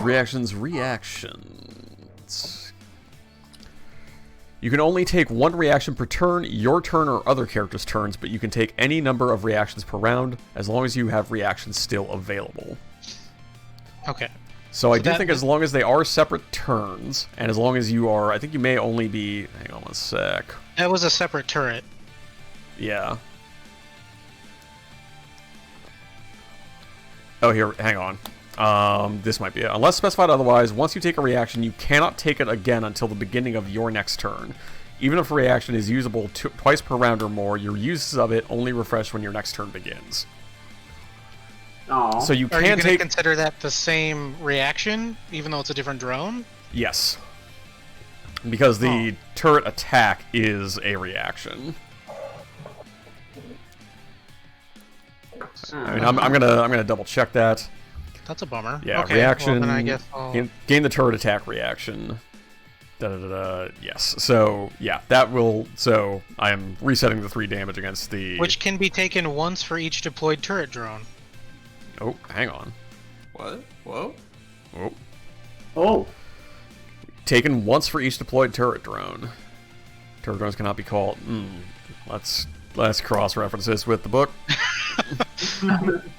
Wait, so but that's a more really specific interesting. rule. It would seems really pointless if I deploy 3 turrets that I can only use 1 per turn. Well, you can't. I think the thing is, like, you can take if you go in the middle of the round. Rather. Yeah, you could go. So you can use it more than once per round, but you can only use it once between your turns. So, for example, at the start of a new round, you could use it as a reaction if it's someone else's turn. Then you could take a turn. Then you could react again before the end of that round. So because it is, I don't understand. Abbott is, or Solarian is going to the Lancer Corps, so we may have an answer on this shortly. Yes, I think that. I mean, I think the reason is like, Charlton, if you went in the middle of a round, if you went like 3rd in the group, you could take that reaction on the first person to attack. Then later on, your turn happens. Your reactions reset. Then, after your turn, you can use that reaction again before the end of the round. And like, I'm going to be honest. I think the reason for that is because the game is somewhat skewed like in the player's favor in terms of just both action economy and like damage dealing, and being able to stack up unlimited reactions would be buck wild. But you still at least it's how many does the one reaction between turns rule still hold if you have multiple turrets out is the question here. Yeah, it's per round. Yes, because it does say you can take this reaction as many times as you have turrets. But the question is in CompCon it gives me 2 different buttons. That is a good question. So I have to keep track of their HP separate and stuff. Because the thing we're butting up against is, even if a reaction is usable twice per round or more, your uses of it only refresh when your next turn begins. Oh wait, if they are 2 separate reactions though. Okay, hang on. I mean they're called, yeah. And the turret drone thing says taken once for each deployed turret drone. I don't know. Unless specified otherwise, once you take a reaction, so you have 2 separate reaction buttons for those 2 deployed turrets? Yeah. Alright, you know what? I'm going to call it bonkers, but I'm going to say that counts. Okay. That's what sealed it. Like the 2 separate reactions. Well, your thing also says unless otherwise specified, right? Because this says which can be taken once for each deployed turret drone. It does say unless specified otherwise. To specify otherwise. Yeah, the complicating thing there was even if reaction is usable twice per round or more, uses of it only refresh, yada yada yada. But then the thing there is like, all right, so does that mean you can take a reaction for any number of turrets that you have deployed, or does that mean you get a separate reaction action for each turret deployed? And it sounds like it sounds like separate reaction actions. Yes, my understanding is that I can never fire more than 1 turret drone per reaction, because they are separate reactions, and I only get 1 reaction per turn. I am going to go to the Lancer Discord on this ultimately for posterity. I am going to say let's roll with it for now. One, because Okay. like, yeah, I don't want to get too bogged down. Also, it's funny. It is funny to Go deal bang, extra bang. damage to the hive. All right. So, anyways, Davy Jones, back to you. All right, so I think I'm actually gonna use, because I still got 2 leftover movement from my boost. I'm gonna do this. Yeah, you can. Okay, it sounds like you can fire up to all your turrets per round. You can fire 1 turret per turn. Okay. Yeah, Per the usual. Yeah, that's what it sounds like. that made the most sense to me when I was reading stuff, but I'm not the GM, so. I'll double check on that as well, because if the reaction is specific to the turret, that does complicate things. Oh, like a separate character kind of thing? Yeah, I'll get better informed on that before the next session. Sure. Yeah, so Marion totally asked. He's not just on my side. I do believe you. I can go look myself. We love you, Abbott. But yeah, so yeah, I use my, since I read you can split up movement, I'm gonna use my other 2 remaining movement to just like hide behind hard cover. That's my turn. All right, so you overcharged. Was that overcharge or initiative that you used for that? That was, I remember in the rules it said you can break up your movement however you want. You can. Oh, so you didn't use your full boost, right? Yeah, I only used 2 extra. All right, fantastic. 1. Actually, I technically have 1 more, but I'm not gonna. This is fine right here. All right. But yeah, your turn. We got there. All right, take us back to roll 20 here. There we go. All right, so that leaves the bombard turret has effectively already taken its turn because it doesn't activate this turn or this round. So that leaves the grunt assault. Well, that's terrifying, but it's just inactive. Yeah. Well, it fires I up. just got that in the back of my head. Yeah, no, it fires up next round. So next round it will attack. All right, so the grunt assault is going to take its turn. It is going to move. Let me check something with the bastion.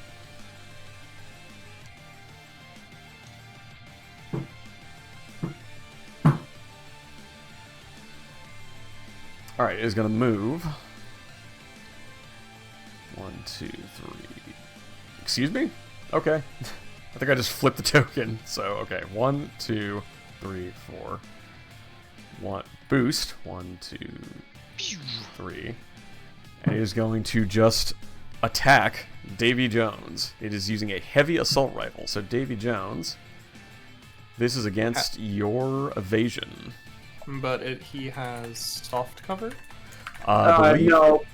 I don't think so, because like the line of sight is like there's Yes. no light. Oh, So, that's fair. yeah, line of sight does apply for cover. So, anyone up here, so like Grunt Assault 1, you would have hard cover against. As with That the makes Bombard perfect turret, sense. unless it has arcing. But yeah, the Grunt Assault 2 is flanking you right now. I bet the turret has arcing, though. I'm just You know- guessing. You know what? You're probably right, man. It is an artillery weapon. Yeah. Yeah, it's gonna hit hard. That's for sure. All right, so Davy Jones, this is against your evasion. Oh wait, That is and a 17. wait, real quick. I name Yes. Patch to go next. Almost forgot that. Oh, okay. Oh, do we do that? Okay. Yes, even when we're rolling over around. Yes, apologies. A lot was happening. Yeah, that was a lot that happened. All right, so that is a 17 versus your evasion, which I believe hits. All right. Well, let me check. I don't have to check. That definitely hits me. Yeah, your evasion is a 9, so that is 6 kinetic damage. The heavy assault rifle does 6 kinetic damage. Okay. So I'm at 2 health. Yes. 2 health of your first life bar. On my first life bar. Yeah, but whenever I Oh shit! You do have those. You do have those external batteries. yeah. Oh no! Wait, what about your batteries? My Basically, batteries when will he- blow up and deal 1d6 damage, armor piercing, whenever I lose a structure. To you? Yeah, To me. they're really good. Is it a And, burst or is it just you? It's just me. Okay. But, like, they're really good, and I don't want to lose them. Don't get hit. Oh, I'm okay. trying not They're rolling a 17 out here. Theoretically, my turret drone could survive on your mech's corpse and shoot things as long as people attack in range, but probably be better if you don't die. Well, what's the range on your drone, by the way? It's 10, range 10. Oh yeah, that's gonna hit. It's big. So Also, yeah, we do. I did ask a clarifying question and did confirm, yes, each turret is a separate reaction. So, yes, you can get buck wild with those turrets. Okay, good. I'm glad. I was going to be real sad if I couldn't do that, at least. Oh, don't worry. You'll find other ways to make the NPCs' lives miserable. I'm sure. Yeah. I'll just say, because I know it's Patch's turn soon, but RDY, I should go after you again if you want to throw one of those your last drone on me. I got a plan. Are you going to move in close? I've got a... I don't need to. Are you going to be in range 10 of anything? I don't need to be range 10, but yes, So why would I throw a turret on you? Well, no. Well, I am in range 10 of the Bastion. Sorry, I am in that. Because this is a small map. Well, I can just put it on me. Why do you want a turret? Is there a reason you want it? I'm just gonna... Just to have? Just to have... Well, if you put it on yourself, that's fine too. I just got a good weapon against the Bastion, I realized. Okay. But it doesn't matter at the end of the day. Actually, wait, no. Yeah, ignore what I said, because it has armor. Never mind. I mean, It has a lot of armor. Yeah, it has armor with the 3. I forgot about that. But as a reminder, if you destroy the turret, at least this phase of the combat is over. Yes. All right. So with that, we roll over to round 2, and it is player turn once again. I believe, Patch, you were nominated to go next. Yeah. So just narratively speaking here for a sec, I think Patch looks and sees that a wall has been closed behind him, and considers for a brief moment that perhaps tactically they were too ambitious. But it's kind of too late to back down from the course of action now, so totally invisible, nobody sees it, gives like one of those like salutes, like, well, you know, good on you guys. Alrighty then. Does the skirmish lock on, comes here to cut this thing up with my big heavy sword. You do have a turret friend with you. You do. I do have a turret friend with me. Come on, little buddy. So did you say you are doing lock on and then immediately consuming it? Oh, no. Because I only get one quick action, so this is just a skirmish. Oh, right. But I get the skirmish Oh, move. but you get the skirmish move, right. Alright, yeah. So I can get in here and be a hero. Give me that skirmish. Hopefully. Yeah, so I think I can just click here on the big heavy melee weapon and it'll just roll it. Ooh, that's big damage, but it is a 1. I am Which afraid. is to say, it's not okay. It is not. Fortunately, there is no such thing as a critical failure, but it does not hit. Yeah, but also my invisibility ends, so I'm just standing in front of this turret and God and man, having somehow missed a stationary artillery battery. Well, So, you know, how's your day going? There's a wall behind you, though, right? Yeah, you are in hard cover from all the bad shit back there. I put myself in a position that if the turret wants to blow me to Kingdom Come, it probably has to blow itself to Kingdom Come, too. That's true. That is true. But cool. That's all I can do. Nobody saw me miss, technically, because I would be invisible till the end of my turn. So it's just kind of like, oh yeah, I boosted here. I got here. That's all I could do on my turn. Hello. Yeah. Charlton, I hope that Patch is doing God's work up there. He's out of range of my sensor, so I can't tell. Yeah. This was in retrospect a bad idea, but it is a bad idea that Patch would have. I love the idea, to be honest. This is not a terrible layout. Y'all got a thing going on here. The thing is, I Patch, have a I think, plan. sees the objective HUD of, like, destroy the turret, is like, well, okay, back cap time. What happened to this other There you grunt? Oh, never mind. What are these pink squares happening? I clicked the draw shape thing, and I didn't realize it was gonna. Okay. Yeah. I just realized I don't have a way to undo that. I'll get those. You can just like drag a box around them and then delete them like you're like a paint tool or something. I'm trying to figure out where the line tool is. Do you want line or like measurement? Just like the measurement. That is the circle with the ruler in it. It's the third from the bottom. Oh, okay. So Patch, who would you like to nominate to go next? Who's got something they want to do? Pick me.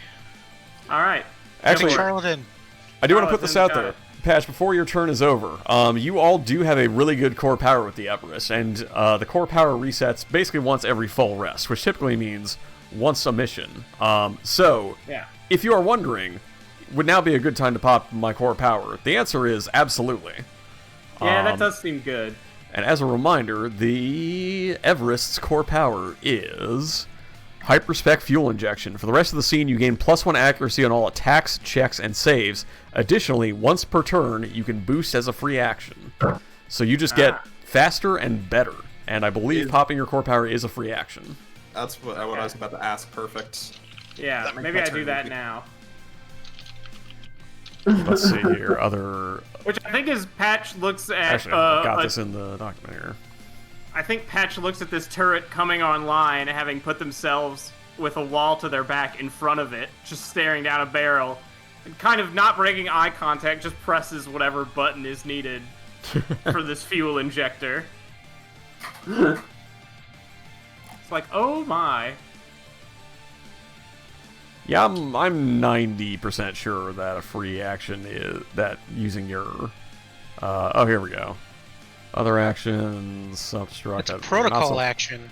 Oh, it is a protocol action, thank you. So unfortunately, that does mean you have to do it at the start of your turn.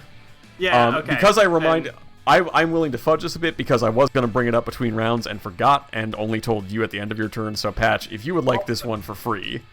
Also, realistically, like, what would I do with a boost? Go back into a wall of people? Well, I mean, you that's get true. accuracy and stuff. Yeah, you get that accuracy. That would. You get an accuracy yeah, on yeah. everything for the rest of the turn. Okay. So... If we want to say that realistically there was no 1d6 world where that would have hit. I mean, that's Like, I'm also glad true, but you know what? Yeah, that's also true. And you only get the one quick action. So yeah, if you wanna save that, you can pop it next turn. I will say I popped it next turn. I think it's if you roll a nat one, I think it's funnier to just let it lie than try and find That's ways out fair. of it. That's They're fair. amazing. All right. So I apologize. Who is nominated to go next? Charlatan. Charlatan is going next. Great. All right. Well, folks, the bombard turret has powered up. Oh boy. Yeah. And it is... I've fudged a bit because there are not technically rules for turrets, but I have just decided this is a stationary bombard is all this is. So we can't knock back the stationary bombard. Not with that attitude. True, good point. No, you cannot knock back the stationary bombard, but also it can't move towards you, so that's good. That is true. All right. Well, now you find out what bombards do, which is it is going to... The bombard fires a... Yeah, I'm not going to be that mean. The bombard fires a cluster munition shell right here. Makes sense. So this is a... This is an attack that has a pattern of Blast 2, so you are all caught within its attack. So I need to roll an attack for each of you. Are either of you in soft cover at the moment? No. Charlatan, you lost yours. Yeah, okay.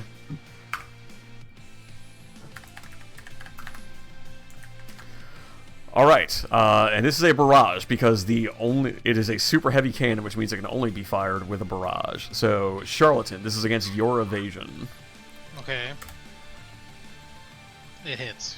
That does hit. All right, Deer, this is against your evasion.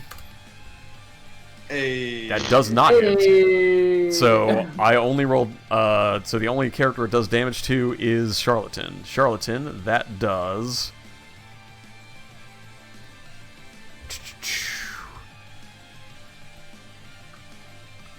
That deals a grand total of 7 explosive damage.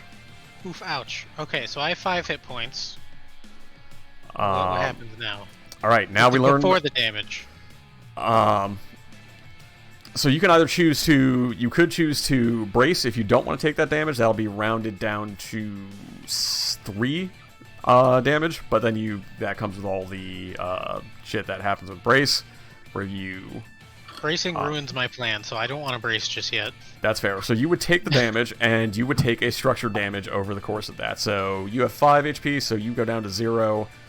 2 damage rolls over to your next health bar, so you'll be left with 3 structure and 9 out of 11 HP. And because you took a structure damage, we now roll on the structure table, which, if you would like to is either on page 80 in the book, or it should be under the structure damage and overheating handout. Okay, do you want me to roll it? Do you want me to roll it in the chat or on CompCon? Because CompCon brought it up automatically. Roll it in the chat if you don't mind. If you can tell CompCon to dismiss it. Yeah, I can. So I am already 2 over, no matter what. Yes, that will still roll over to your next health bar, but okay, and then 80. Okay. So you roll 1d6 on this table. Oh, I got the same thing. All right. I'm so impaired. You are impaired until the end of your next turn. That just means that you take 1 difficulty on all actions. Man. Okay. So that's just... All right, these have names. Have for impaired? Yes. So not great, but one of the best results you could have gotten from that. Right. And that is the Bombard's turn, so that is NPC turn. Okay. So then it's Charlatan's turn. And I will need to move first. Alright. So, 1, 2, 3. Is this difficult terrain where I'm ending? So you started here? Yes. No, that is not difficult terrain. If you want to climb this tile would count as difficult terrain if you wanted to climb up the cliff. You would have to move through it. But where you are right now is not difficult terrain. Okay, what if I fly? Then you fly over that cliff. Okay, but it's not difficult terrain. Nope, you are not on the ground anymore. Okay, I just want to make sure. All right. Just gotta measure something real quick. Yeah.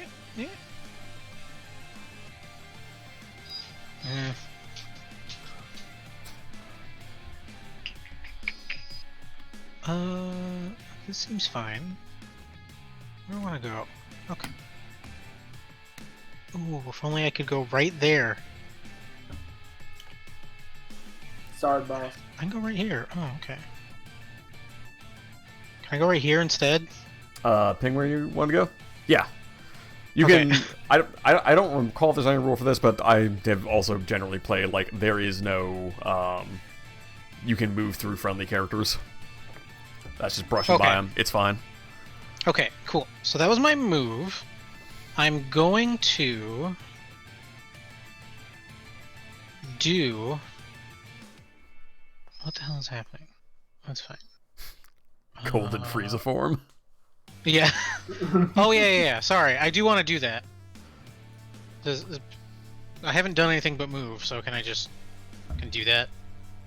Activate core system? Because it's a protocol. Since it's a tutorial, I'll say, ordinarily I would say you have to do that before moving, but again, since it's a tutorial, go for it. Okay, it doesn't... Yes, okay. Yeah. I've activated my core system. For the rest of my scene, I get +1 accuracy on everything, and I can boost as a free action. So that accuracy, again, will cancel out your difficulty. Yes, that is what I wanted to do. So I'm just going to remove impaired, because that no longer counts. Is that all impaired does? Yes, impaired means that all attacks and checks and saves that you take gain 1 difficulty. Okay. And then, as I'm going to do a full action to barrage my Cyclone Pulse Rifle into the Bastion. Ooh. And that's just a roll. That is just a roll. Let me check to make sure the Bastion doesn't have anything that applies to it. No, and it's not in that Razor Swarm, so it's just standing there. Okay. Does this automatically get... Let's see. Did that give me accuracy on that? Oh, it did not. Let's see. It did not. Also, oh, sorry. You need to roll an attack against it. So that is going to be your just a D20. Oh, what did I just do? Damage? Yes, Oh wait, hold on. Sorry, I was not scrolled down far enough. It showed me that you rolled a D6 for some reason. Okay. Oh, that's the accuracy then. Yes. So I got 7. Man. Okay. So quick note in the character sheet. If you want to use the button to make a roll and want to add an accuracy to it, scroll up to the top of your character sheet. Up there it says Ac Diff None. If you click Ac for accuracy and then increment it to like 1, that will give you an accuracy or a difficulty. Also, sorry. Okay. Got it. Yeah. However, I think it did that. Yeah. well, Charlatan, it didn't add an accuracy for you, but the accuracy from... So, remember, accuracy and difficulty aren't additive, they just cancel each other out. So did you have an additional accuracy? Yes, from the anything? Cyclone Pulse Rifle has accuracy. Oh, okay, sorry. Just roll a d6 then and add that to your 2. Because if that is against the Bastion... Well, what is this first D6? That's what I mean. Is that the accuracy Oh, that's that a great gets? question. Hang on. Because I think the actual roll is a 2. I just clicked the thing in my character sheet. That's weird, yeah. I'm gonna... So I think that's the accuracy. Yeah, Charlatan, I'm gonna use your... Seems like it probably is. I'm gonna use your character sheet to test that really Sure. quickly. Yeah. Cyclone Pulse Rifle. What do we got? I don't think it was. I don't know what that 1d6 was, but I don't think that was the accuracy. I think the 1d6 was what you used to roll on the table to get the... Oh, yeah, that was your... you're right. that was That your is what that is. structure. Yeah. Okay. Okay, so just roll sorry. a d6 and add it to the 2? Or Roll a d6 and add to the 2, because there is a chance that this will hit. Okay. A got 7 7. does not hit. Okay. Its Oh, evasion but is it 8. But it is reliable, so I get 5 kinetic damage. Ah, you do. I was about to bring up. I have not been counting this, but yes, make sure you're checking if your weapons are reliable. It always does 5 damage, even if it misses its target or rolls less damage. Reliable damage inherits other tags and base damage type, but not tags that require a hit. So this is just kinetic. Yep. So it does get reduced to 2 by the armor, but that does do 2 damage to the Bastion. Doing damage to the Bastion at all is good. Like my charge blade was armor piercing. What? Oh, Your charge blade's armor piercing? Yeah. Well, like that's all my okay. weapons are that's armor. handy. Alright. Well, Okay. whoops. I am also... Let's see. I can do the overcharge thing, yeah? Let's return overcharge for a quick action and some heat. Okay, how much heat do I accrue when I overcharge? For your So, first like, overcharge, you accrue 1. Just Yeah, one. Okay. Yes, And then the next one will be 1d3. correct. Okay. After I finish this turn, I gotta empty my dog. It won't take that long. No worries. Because I don't know if you guys can hear him in the background. Aw, puppy. I am also going to... So when I overcharge, I'm going to take the quick action of Electro Pulse. Ooh. Characters of my choice within sensors adjacent to any drone or deployable, even those they own, take 2 energy damage. Ooh. So that means Grunt Assault 1, Hive, and the big old turret boy will take 2 energy damage. Ooh, so... Okay, read that text again. That is from... It's from Electro Pulse, That's from Drone Commander? which is Puppet wait. Master. Oh, okay. Characters of your choice within sensors adjacent to any drone or deployable, even those they own, take 2 energy damage. Ah, okay, so that's the Hive and the Grunt Assault. Yeah, and I have turrets on Patch and Davy Jones, but I'm gonna say the turret from Patch because he's within 10, which is my sensors. Oh, okay, so that's the Assault 1, the Hive, and the turret all take 2 energy damage? Yes, All right. That is a because great... the nanite swarm counts for the Electro Pulse, It sure does. which So is that's hilarious. that's a great use of that That's skill. great. I was like, 'cause- yes, deploy your yeah. nanite swarm and die.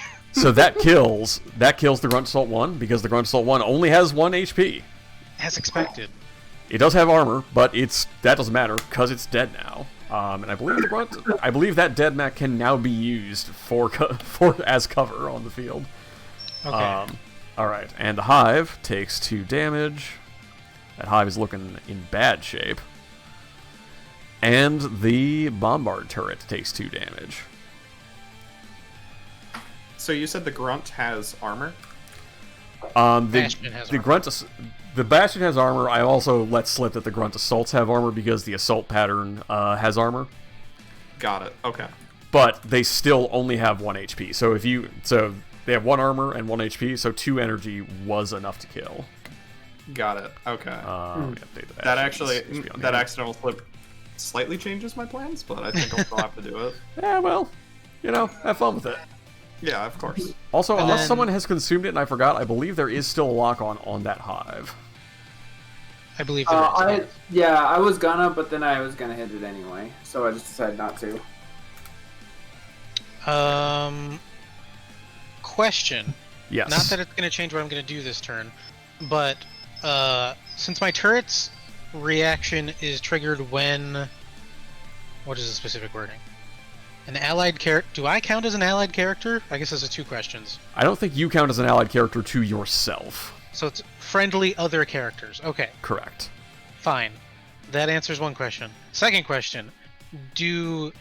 Does dealing damage with reliable because you missed count as hitting an attack? I don't believe so, because it does not say damage, takes damage, it says successful Makes attack. a successful Yeah. attack. Okay, cool. Just wanted to make sure. I thought that was the case, No but worries. if it was not the case, didn't want to miss out on anything. And then I just take 1 heat because that was an overcharge. Yep. I don't have soft cover because I made an attack. I can boost as a free action. I'm gonna move can. then as my boost. And I'm just gonna fucking... How do I move? 1, 2, 3, 4. Boop. I can land here, right? I think you would have to land either here or here, because that tile you're on is cliff. Okay. This tile, and this tile are all like sheer Okay, so vertical. I can't stand on them. And did Correct. you say the this mech is cover? Let me double check. I believe you can use it as cover. I'm double checking that for destroyed mechs, but destroyed mechs do stay on the field, and that does make a difference. I know. Hold on. Here, destroyed mechs. Destroyed mechs become wreckage objects on the battlefield that can be moved and dragged around, and which provide hard cover. So you are in hard cover now from Okay, basically everything. Yeah, and I didn't have to fly to get there, so I don't expend the heat from flying. But I do get the heat from overcharge. That is my turn. All right, 2 I'm things. done. I ended my turn. 2 things. 1, Charlatan, who would you like to nominate to go next? And 2, in case you are out taking care of Doggo while someone else lands an attack, would you like to set the turrets to auto attack? Basically, would you like to Yeah, auto react? Yes, it'll probably only be Davy Jones's. Also, I think I have to roll the burn thing. Oh yes, you do. Thank you for reminding me. I should probably remember that. But yes, you have to roll an engineering save. So Okay. so once again, your difficulty is canceled out by your core power. So that's just a D20 plus your engineering. Did that work properly? Did that give me a +1? That gave you I a have plus no 1. That idea also if that gave you an accuracy, which I don't Okay. think it should have. But you rolled a 5. That is unfortunately not a success. So the burn remains, and you take 3 damage. Oh, I was gonna. Okay. Oh, okay. I was, No, I you was know gonna what? re-roll it since it countered the. That's fine. You know what? I'll count accuracy. the second one. Your burn is cleared. Okay. That was kind of you. It's the tutorial. I'll Do be I mean take later. the 3 damage first, or is it just cleared? No. If you succeed, you clear the burn immediately and take no damage. If you fail, Okay. you take the damage and the burn remains. Okay. Cool. So All right. that is my turn. Deer, what did you want to do? I'm going to make a big attack. It just needs to. I was just gonna attack either the bastion or the big turret. I can do both, or I can hit one of them with a big blast, probably. Yeah. Okay. I mean, I was just getting the armor piercing shit anyway, so. Oh, I got that too. I'll nominate Deer then. Okay. And Alright. if Deer hits with an attack, then Davy Jones's turret will go off, or whoever's turret is in range. Bingo. And that just does 3 kinetic damage. It doesn't have a roll or anything. I will be right back. Okay. All right. So NPCs will go first. And what are we gonna do here? I know what we're gonna do here. It's gonna be Grunt Assault 2's turn. Also, let me remove Grunt Assault 1's turn from the turn order because it's dead. It exploded. Oh no! Kaboom! All right. Grunt Assault 2 is gonna move 3 tiles here. So when he moves, Oh, how okay. unfortunate! He was in threat 4 of me, so I get to use my reaction on him. Jesus to Christ! I forgot you overcome. have threat 4. So We're off to a strong start. Unfortunate. So, I'm going to. You do get to Overwatch it, yeah. All right, let's look at my character, and this is the one that does heat damage to me. So I'm really excited to use it. Oh, that's the Annihilator Annihilator. weapon. Christ. Actually, hang on. Oh yeah, the Annihilator is just a main CQB. Oh, it's a Tokugawa weapon. All right, that makes sense. It's like, it's not like a super heavy or some shit. No, that counts. No, all right. Let's get that attack roll. So let's. All right, cool. I have this. It did syntax error. Expected quote parentheses quote comma quote period quote. Well. All right. Would you care to try that again? So let's see. So first I need to roll 1d20. To see if I hit Sure. it. Yeah. That's the grunt assault. You do hit. Hey, let's go. And then so now I'm going to do. What's the damage? It's 1d3. 1d3 plus 2. All right. So let's do roll. Can I do 1d3 plus 2? Yeah. Oh. You do have to do the slash first though. Hey, haha. All right, All right. 4 damage. That is enough to destroy it. The grunt assault 2 stumbles to the ground, dead in front of you. And then I take 2 heat. All right, so you are so now you can no longer move through that square until you, but you did destroy the assault, and now NPC turn is over, and it is player turn once again. All right. That's grunts, baby. RDY's out, but what is the bigger threat here? Is it just the big old bombardment, or should I blow up the bastion? I mean, they are both threats in their own right, but the mission... The mission was the turret. Yeah, the mission is the bombard turret. If the bombard turret is destroyed, everything else falls. Cool. So, question, and I have a way to counter it if not. So, it is up there. The weapon I'm going to use, first of all, I'm going to take my turn. I'm going to activate the fuel injector. Service says antlers up, and then realizes how lame that is. Hoping he was not on comms when he says that. I like it. So for this, I have a range of 20. So there's a weapon that didn't get added to my sheet, so I added it. Oh wait, somebody in the someone in the chat. Yes.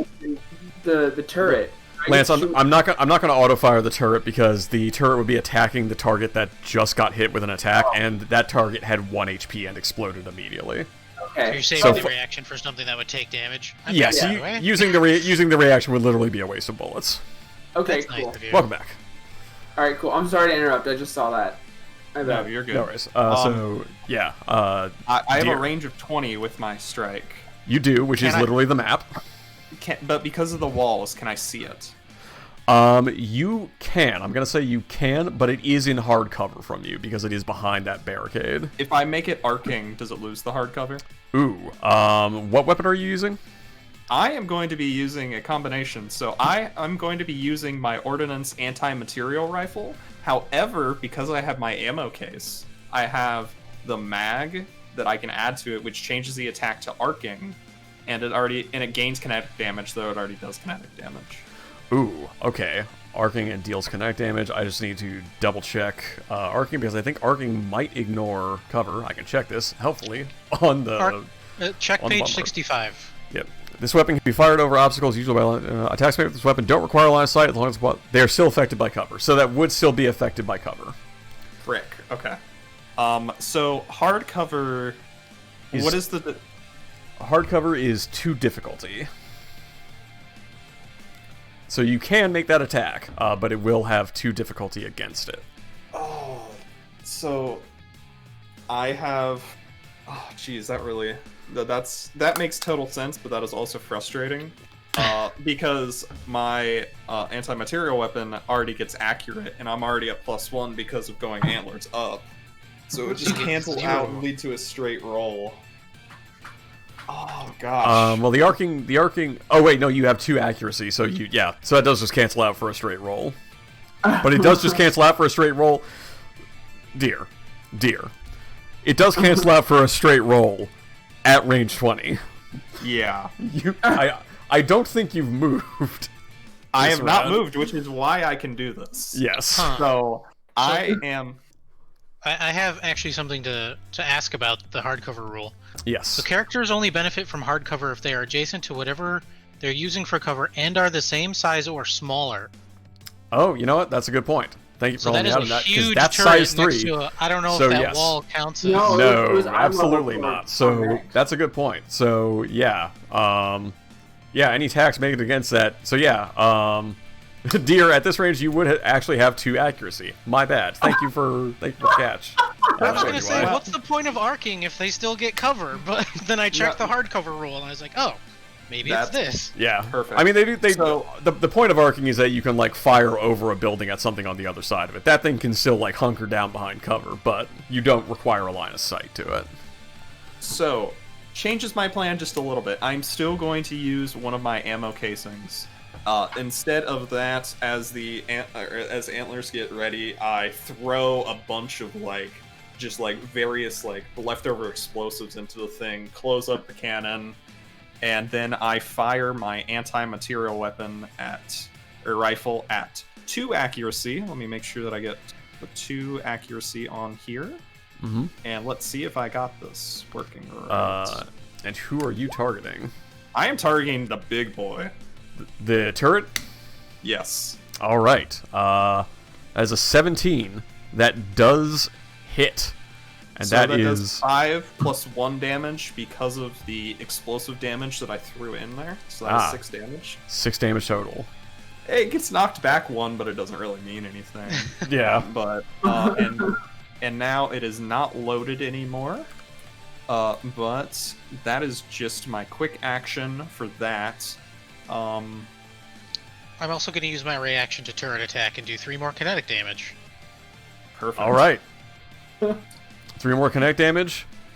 Well, that does, in fact, destroy the turret. What? Okay. Hell yeah.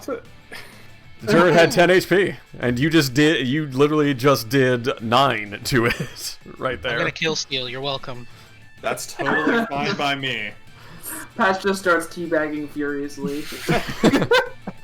No, I think Patch and Orange is like, son of a bitch! Like, I did all that to get here. Yeah, and because of you, we could kill it in 1 attack. Because you were there to see it. Yeah. Nice. Happy to help. All right.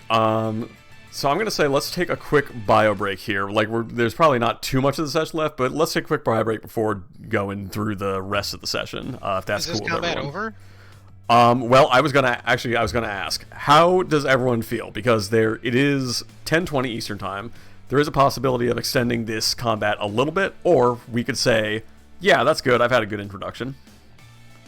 This phase of the combat is over. Everyone on the field is routed. Everyone has left, Oh. except the dead okay. mechs. All right, let's think about it on the break. Well, let me. Actually, I'll tell you what. Let's take a 5-minute break because at the end of this combat there is going to be a level up, so we can also shoot shit about mechs again. But let's take a 5-minute break, come back, and see how everyone's feeling. Cool. Okay. All right. Sounds good. See you Run in chat 5. will be right back. Yeah.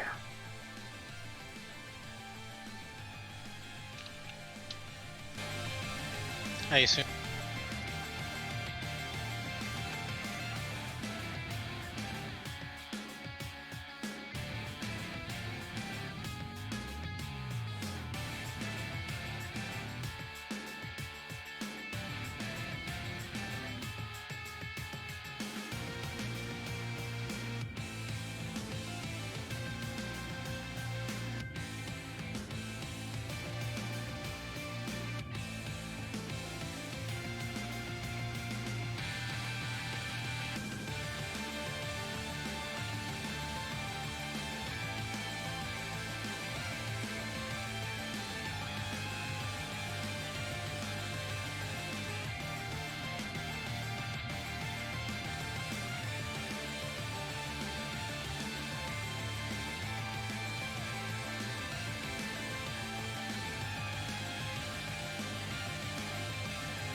And we're back.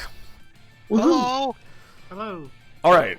So at this point, again, effectively, the round has rolled over. Everything on the map except for you is dead or routed. You may deploy yourself anywhere on the map that you like. And now is a good time if you would like to spend any repairs. So you notice your mech has a repair capacity. Repairs and rest. You have enough time now to spend repairs to patch your mechs up. So to rest, you pilots require an hour of uninterrupted downtime or light activity. So let's say you have, let's call it a simulated hour's worth of time to patch your mechs up. So clear all.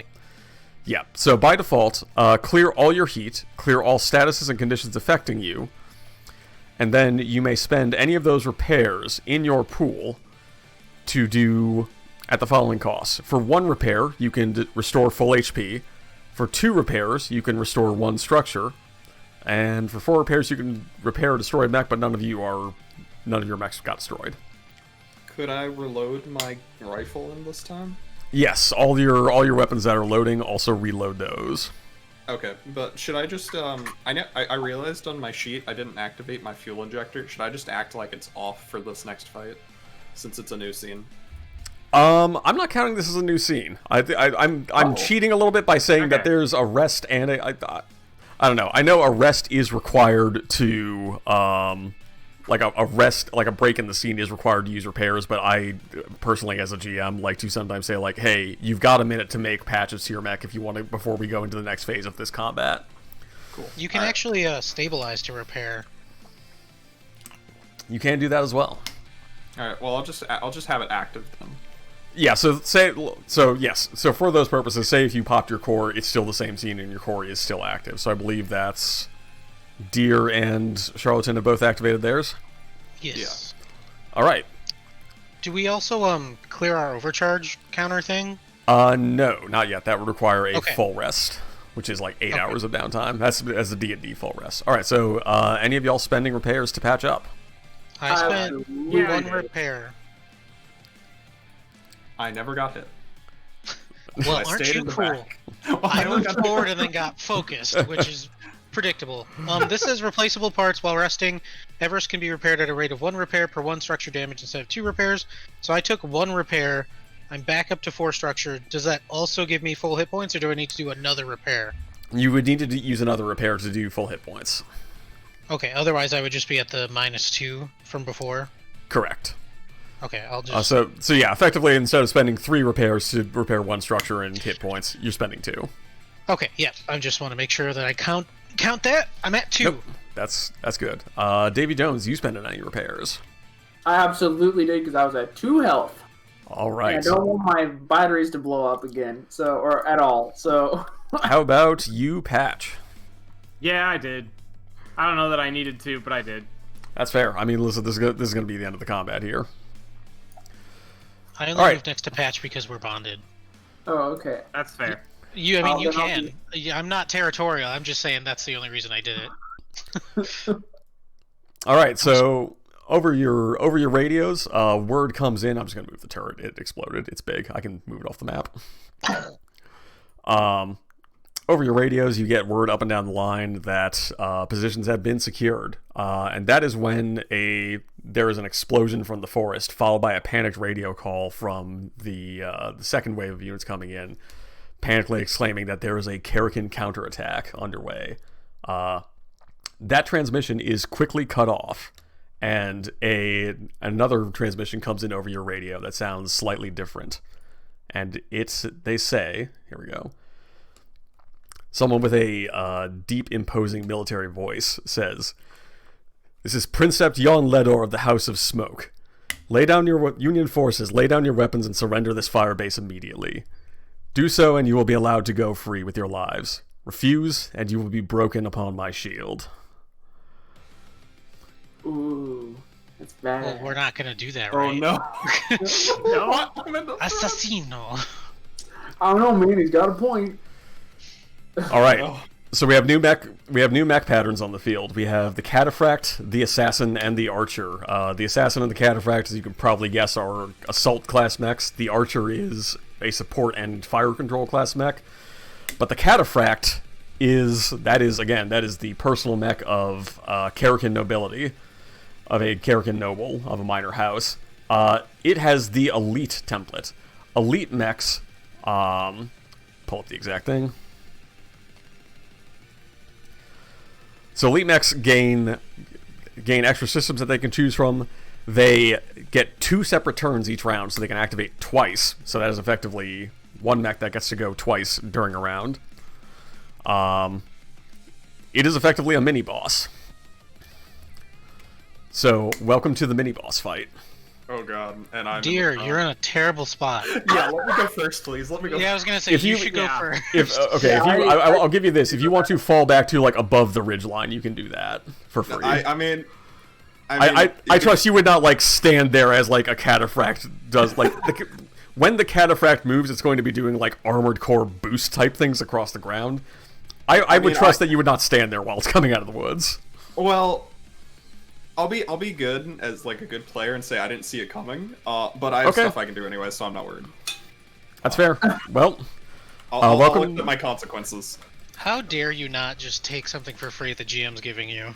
I know, it's not every day. You know? I need the sphere in my life sometimes. I haven't been a player in so long. I need to accept my bad choices. Oh, I play like 2 D&D campaigns a week, so I'm steeped in that fear. Oh, don't worry. Lancer can go from 0 to bad real fast. We'll find opportunities for that. I already feel the bad. I mean, So once again, because this is effectively a new phase of combat, players do go first. So you may decide amongst yourselves who will go first. dear, Please let me go first. dear. Yeah, go. Well, you could have moved. Yeah, you go first. Here. We'll see. This is also good, but I do have a nitpicky question. Fire away. So with Spotter 2, it says at the end of your turn, if you do not move, you can use to lock on Quick Tech. Could I say I do like... Because I just want to do 2 quick actions, not move, and then do that? Could I say, like, I do that Quick Tech as the lock on and then hide after that? So you want to quick tech lock on, hide, and then use that free lock on from. Yes, and I was seeing if I could do the hide after that free lock on. Let me take a look. Essentially, I figured not because it says at the end of your turn, and we discussed that it's in like an aggressive thing. Yes, if that is at the end of your turn, then no. I got something else I can do. Cool. Okay. All right. So my turn is going to be very quick and simple. So I understand the situation has gotten really bad. Service. So Service is going to move this time. Actually, wait. No. Sensor's range is all I need to be in for invading, right? Sensor range and line of sight. I mean, both of which you have here. There's not really anything blocking line of sight on the field. Perfect. Sounds good. Oh, and this isn't even a... Okay, let me see one thing. Oh, wait, no, I can do something and then move. All right, so I see the bad situation coming. I see the dude that probably came over our radio. Yep. And I look to him and quickly do a quick tech as an invade, and I'm going to banish him.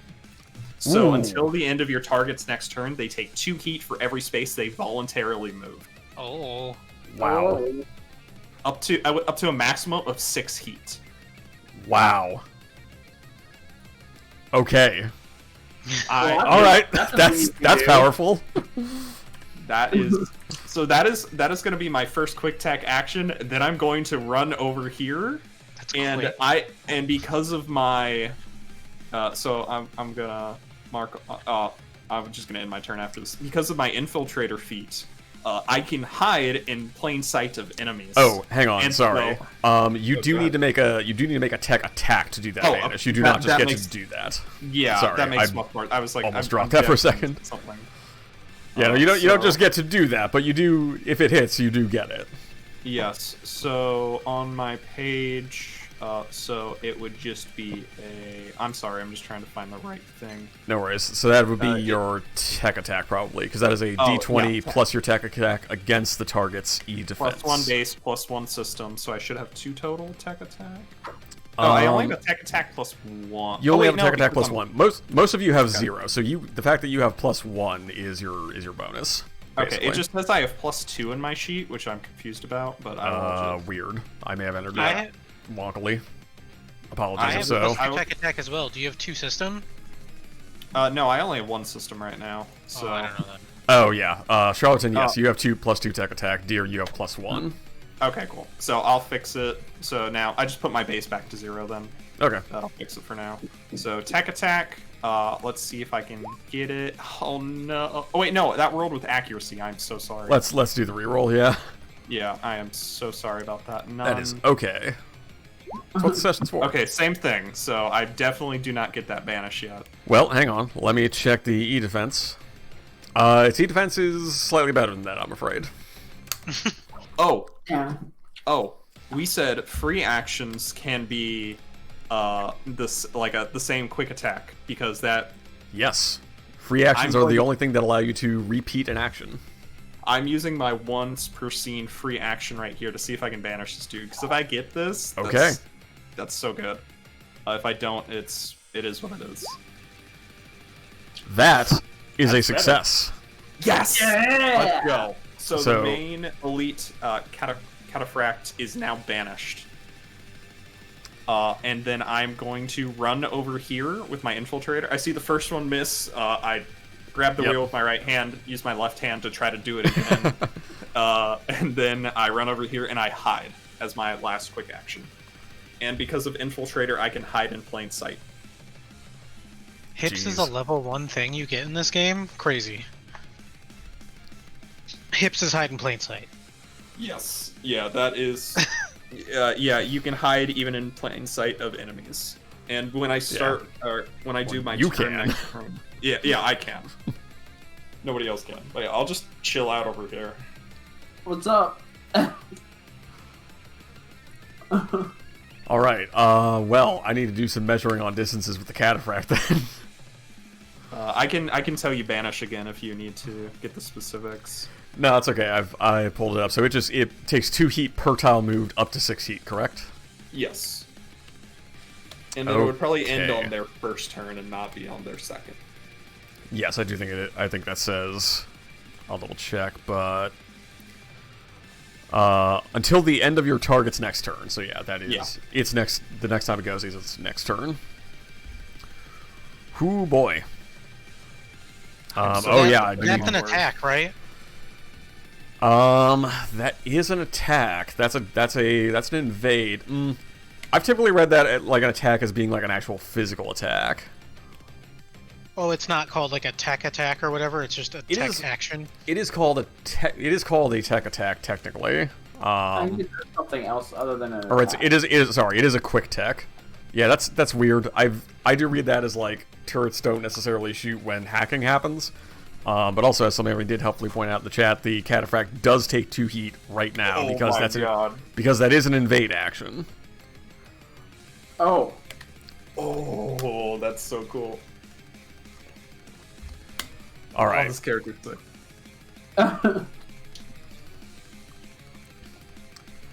Okay. Hoo boy. All right.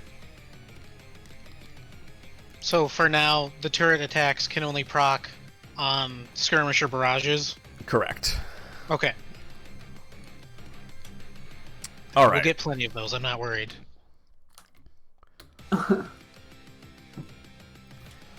Well, the cataphract is going to step 1 space forward, so that is an additional 2 heat for it.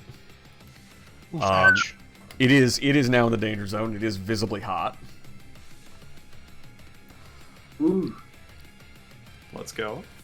Let's go. No, you know what? Fuck it. It's gonna step 2 spaces forward. It's gonna go big. It is very hot, but it is not melting down yet. And it is going to... Oh, we didn't wait before any like attacks happen. Who goes next? Oh, yes, thank you. I'm so sorry. No, I forgot as well. It's Is cool. there anybody specifically who wants to go next? I mean, I like shooting things, so I was like super. Yeah, stoked. sure. You went last combat. Davy Jones next. All right, cool. I'm good with that. Good with me? Cool. All right.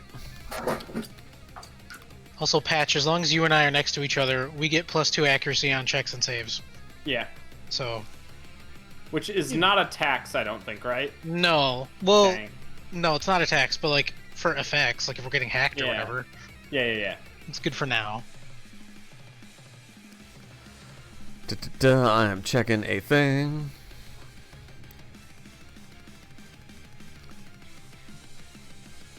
Heat. Heat is a thing I need to pay very close attention to this time around.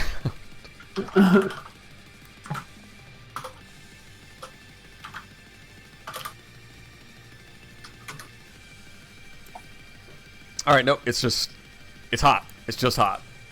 It's just hot. Oh, invades trigger the GMS turret. Alright, never mind.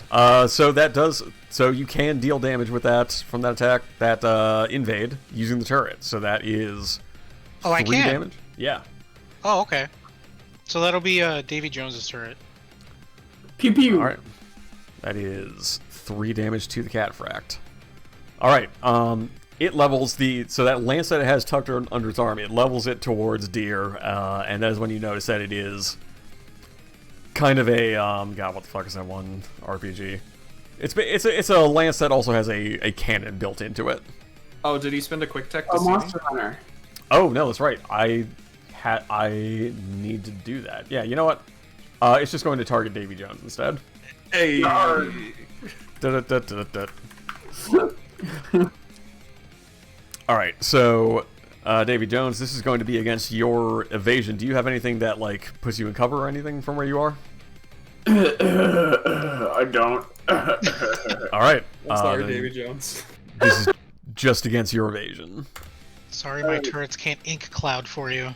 Let me see. Where is my evasion? There it is. As a 24. And you roll. And well, I think that hits. God, Did you get hit? Yeah, I was gonna say. That probably hits. I didn't see it. I was I just think gonna that check my just hit. evasion first and then ask questions later. But I think a 24 hits. Oh boy. Alright, so that is just going to be 5 kinetic damage. Well, yeah, okay. What do you have, uranium lung? What's going on, Davy Jones? I'm good. I'm good. Okay. I'm all good over here. Nothing bad. Alright, cool. I just need to check something really quickly. Yep, alright, that's the situation I'm going to have to take care of. That's fine. And then he's going to spend a quick tech to try to find you, Deer. So that was a skirmish. This is, I believe, against your... I believe hide is against E-defense. Or, sorry, search. Yes, I believe so. You search... Oh, it is a contested systems check, so... Oh, okay. I make a systems check, you make an agility check, and the higher result is the one that succeeds. Cool. I can go first. Let me make sure I don't have any. Okay, good. I'm not carrying any. Oh no, that's not good. That's a +2 too. That's a 4 + 2. I feel like these roll 20 d20s do not like average rolls. What? Let's go. They only like really high or low rolls. It's Lancer, baby. Lancer. You remain hidden. That's not good for you all, but it's good for me, and I'm sorry. Yeah. Well, Husker, welcome to Lancer, where attack is a very funny term. All right. That is the Cataphract's turn. So it clears the banished status now. So let me see what barrage exactly does. 2 weapons or single. Okay, so it would be. Okay. 1. So could I, in my turn here, on this tile, that guy. What's your movement? 4, but I don't know if this particular one counts as like a difficult terrain. Dropping down would not count as difficult terrain. Climbing up it would. Okay. Hmm. 1, 2, 3, 4. Okay, cool. Alright, cool. I'm gonna go 1, 2, 3. Oh, hello. Hey. And I'm gonna go ahead. Didn't we get line attacked last time this happened? You're right. What's the worst that could happen? I was like, you can stay there, but like, No, you're I right. moved in front of you, and then it was like line attack. I was like, okay. We really should. So I was 4. Yeah, let's not make the same mistake again. And then what are all the quick actions I can do again? I'm going to skirmish. This elite cataphract. Actually, I might as well just barrage it. Yeah, can I barrage it with my annihilator and my thermal lance, which is a heavy cannon? Let's see. Thermal lance is that's heavy, so you can barrage with those two. Actually, in which case, so it was 1, 2, 3, 4. If I don't move, then this could be a line for my thermal lance to also hit the assassin. Let's see. That it could. I do that. Do it. All right, and I'll move later. Okay, cool. So I'm gonna go ahead and barrage with my annihilator and my thermal lance. So the elite cataphract is the only guy who gets hit by the annihilator. So that's going to be a. And this is armor. This one's gonna be armor piercing damage. Well, you still gotta roll the attack. It is a line pattern, but you gotta make the roll. Right. I keep forgetting about these things. So the annihilator first. All right. That's right. That one errors out. Well, roll. my apologies and condolences. No, that's fine. All right. So the annihilator hits. That does hit. And then I'm gonna go ahead and do. That does. Oh, I know why that errors out, because I typed a d3, not 1d3 under the damage. Whoops. Whoops. Well, Oopsie poopsie. All right. And that All does 1d3 plus 2. So slash roll 1d3 plus 2. So this guy is dealt 5 armor piercing damage plus, and then the thermal lance. I'm gonna go ahead and roll that. that also hits. And since I fired those 2 weapons, I am now in the danger zone. So do my nuclear cavalier and danger zone bonuses apply now? That's a good question. Let me pull up nuclear cavalier. I don't think so, because they happened after they're happening after I'm doing the attack. I don't think it triggers for this attack unless it says otherwise. Let's see. The first attack roll you make. Okay, yeah, because you didn't make the attack roll while in the danger zone. That's what I thought, but I wanted to my cake and eat it too. All right, cool. So I'm in the danger zone. I get that. Right now. I know that feeling. No, I'm also going to react with Patch's turret on the elite cataphract to do 3 more kinetic damage. All right. Because that is within 10. These are large turret ranges. It's a small map. And then I'm also gonna go 1, 2, 3, 4. Yeah. And then that's gonna be my turn. Did you roll against the assassin? I didn't roll the assassin. I thought that because it's a line. It is a line 10, so you do have so for patterned attacks like line, burst, etc. You do have to roll for every unit within it. So I assumed that first roll was for the cataphract. So you would have to roll again for the assassin. Will do. Okay. Let me update the HP here for the people watching at home. Pretty sure that also hits. That does hit the assassin. And this is not armor piercing, so just apply armor as normal. So because it was a pattern attack, do I take 4 heat from this thermal lance? No, okay, it is still it is 1 attack, but you do have to make the attack roll against everyone within the pattern separately. Okay, cool. And so that is 5 against the assassin. Bam! Actually, I'm gonna go with the original damage that you did, because that was it was 5 anyways. Because I think you roll for everyone, but then apply damage once. Okay. Which gets weird with the roll 20 sheet, I guess. Not gonna worry about it too much. Whatever. Whatever. That's my turn. I'm gonna end here. That's a lot of damage. Yeah, a very comfortable 4 squares away from the elite cataphract. All right. Who would you like to go next? Charlatan. Okay. I was gonna say, if Patch is here for my turn, I get accuracy on stuff, and then Yeah. after that you can move and do things. Yep. Cool. Yeah. Neat.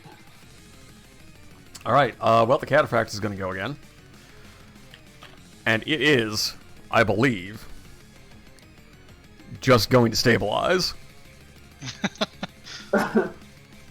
Yeah. Shit. 1 sec. Yep, it's just gonna pop the heat vents and blow out a bunch of steam and smoke. I will take that. That blows one of its 2 turns this turn. So, Yeah. this round, so Yeah. that's worth. Mm-hmm. So it's now player turn. Wow, my turn. That was fast. Okay. I will, as a protocol action, Oh, I forgot to do that. Shepherd drone. So I'm going to move the drone from Davy Jones to here. Can you can't see that I think here. I can see that one. Yeah, the first one I couldn't though. So I Okay. want to move it here.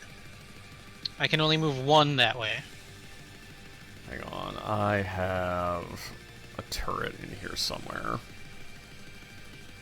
Okay. I was gonna draw a shape. Bam. Right there. Woo! Yes. So that's Davy Jones's. Okay. Yeah. Okay, that was a protocol, so that's free. I would like to I can't stack it. Move any number within sensors. Oh, okay.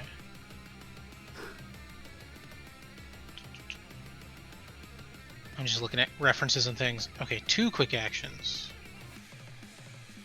I make an attack that consumes lock-on.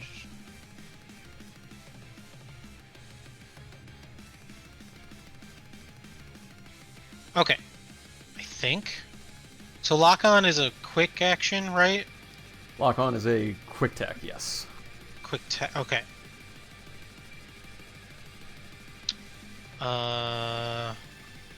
I'm not doing that. I will. Yeah. Yeah? Will I do this? Okay, yeah. I'm going to Electropulse the Elite Cataphract, which is 2 energy damage from my turret there. Alright. And then I will Skirmish with my Ghoul Nexus on the Cataphract. God, that is such a cool name. Alright, hit it. That The was Ghoul cool. Nexus? That's such a cool name, man. Okay. So this is 1d20. It says +1. I don't know why I'm getting +1. I think the Ghoul Nexus may just get that. Let me double check. Is it because that's I have sorry. tech attack? No, it's because so what should be so you are all having +1s applied to your rolls because you are all license level 1, which means you have grit now. Grit is applied to okay. all attacks. So yeah, so basically your bonuses are grit gets applied to attacks, ranged and melee attacks, because you know you've been in combat, you have developed some true grit from that. Tech Okay. attack is basically grit but for hacking. Okay. Okay. So there's So- that. so you I'm are- doing. So yeah, your Nexus does get a +1. Okay, so It's also smart, which is important. plus 2d6. I get 2 accurate for bonded 1 being next to Patch. Yep. Yes? Okay. Yep. Because we both believe have so. bonded. You, Patch, you also have bonded? Yep. Okay, cool. Yeah, and it's just us for this scene. So this would be slash roll 1d20 +1 plus 2d6. Does that work? Will that work? It's 2d6 K1. because it's 2d6 keep 1. K1? Yes. What do you mean K1? What is that? 2d6 K1. 2d6 K1 is the notation to keep 1, because your accuracy is you roll 2d6, keep the higher of the two. Okay, so it would be... I'm just going to roll that separately then. Is that yeah, cool? that's fine. Okay. Absolutely. So then it's That's roll 12. 2d6 K1. Yes. Where it's rolling the dice. Which Well, you they're both rolled sixes. real big. Okay. Wow. And that is smart, so that's against the Cataphract's E defense, which you could probably guess succeeds. Did I do it? Yeah, okay, I was going to say. Yeah, no, an 18 hits. An 18 definitely hits. And this does 1d3 plus 2 variable damage. I choose the damage type on attack. Yes. What are my choices? I don't even know. Your choices are energy, explosive, or kinetic. Is there anything special about those? Like, does armor not Nope, protect against one of those? Nope, certain enemy types have, like, resistances to certain types of weapon, certain types of damage, but, like, if an enemy... These enemies don't really, so it's really just flavor at this point. Okay, I was gonna say, did it look like the energy or the kinetic things that already happened to it better? But if you're saying it doesn't matter, I'll just make it energy for flavor. In the future, there are enemies that do have, like, resistance against different types of damage, but yeah, for the moment, doesn't matter. So, Okay, yeah, let's get that and damage roll. Is 1d3 plus 2, 3. Ain't bad. That's damage. I mean, is enough to minimum damage. It's minimum damage, but it is just barely enough to structure it. I'm so good at this. Okay. So, Wow. now, so now our Cataphract friend gets to roll on the structure table. He does that immediately? Yes. Okay. Not 1d20, 1d6. The first enemy with structure then got it. Correct. Elites have structure, and it is a glancing blow. I think what happens is like it's a heavy blow against the Cataphract. Like what is the? I want to ask you, what does the Ghoul Nexus attacking look like? It does say they command some of the largest visible drones in combat. Viable drones in modern combat. Large is viable. Yeah, okay. These drones were slightly smaller than average human metal cylinders. I don't know what that means. Bristling with hard points suitable for most infantry level anti-tech weapons. So I imagine this thing is like a little, like maybe 3. You know the ghosts from Destiny? Sure. They look like that, but bigger. So I'm gonna say one Ghoul Nexus is like 3 of those together, and then they just kind of fly over there and do like a ba-ba-ba. They like ram it and then fly back to me. I think what happens is the Cataphract raises its shield and flinches as they both attack it, and as they kind of like swarm around it and fly away, it just like lowers the shield, and you can see like Zaku style, the one like set of optics in his helmet is like glowing. That's cool. So it's mad at me. Yes, it is like because it's you did structure it, but all it got was impaired. So I'm saying like yeah, now it just kind of looks pissed off. That's cool. I could overcharge and move. Actually, I could move. This is it going. Oh, I'm not dead yet. Oh, actually, we're supposed to have another plus 1 accuracy, but whatever. Soon. It was a 6. Who cares? Yeah, no, that hit. That's 1 accuracy, an additional accuracy. Yeah, I was gonna say, I was yeah. like, whatever, it's fine. And I can boost as a free action, or I can just move. I'm gonna go 1, 2, 3, 4.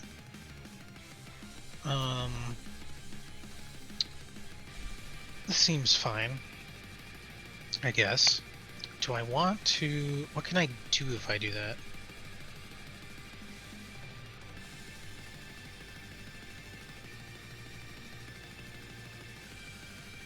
Sensors and line of sight. Oh. I should have done that first then. You are now kind of in heavy cover, so that's good. Yeah, that was the idea.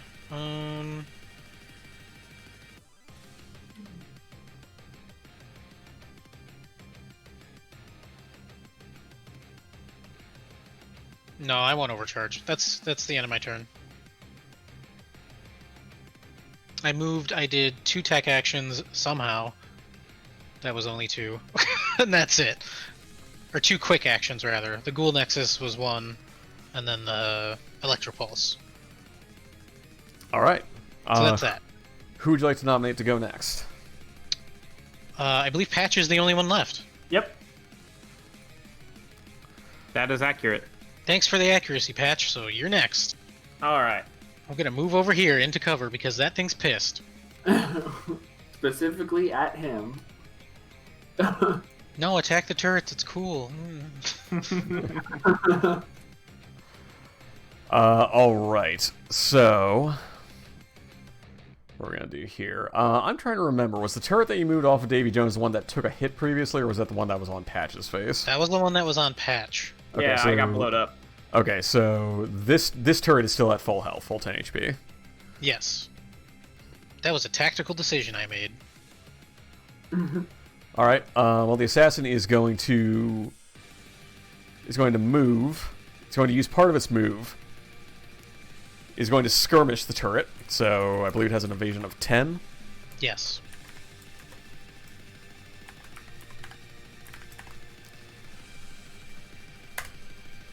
So that hits. Okay. For Yeah. So that I'd say is. So that is. I'll mark damage on here. That is 4 damage to the turret.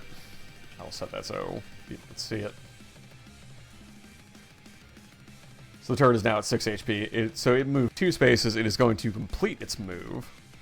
It took 4 damage, you said? Okay. Yeah. Measure out something.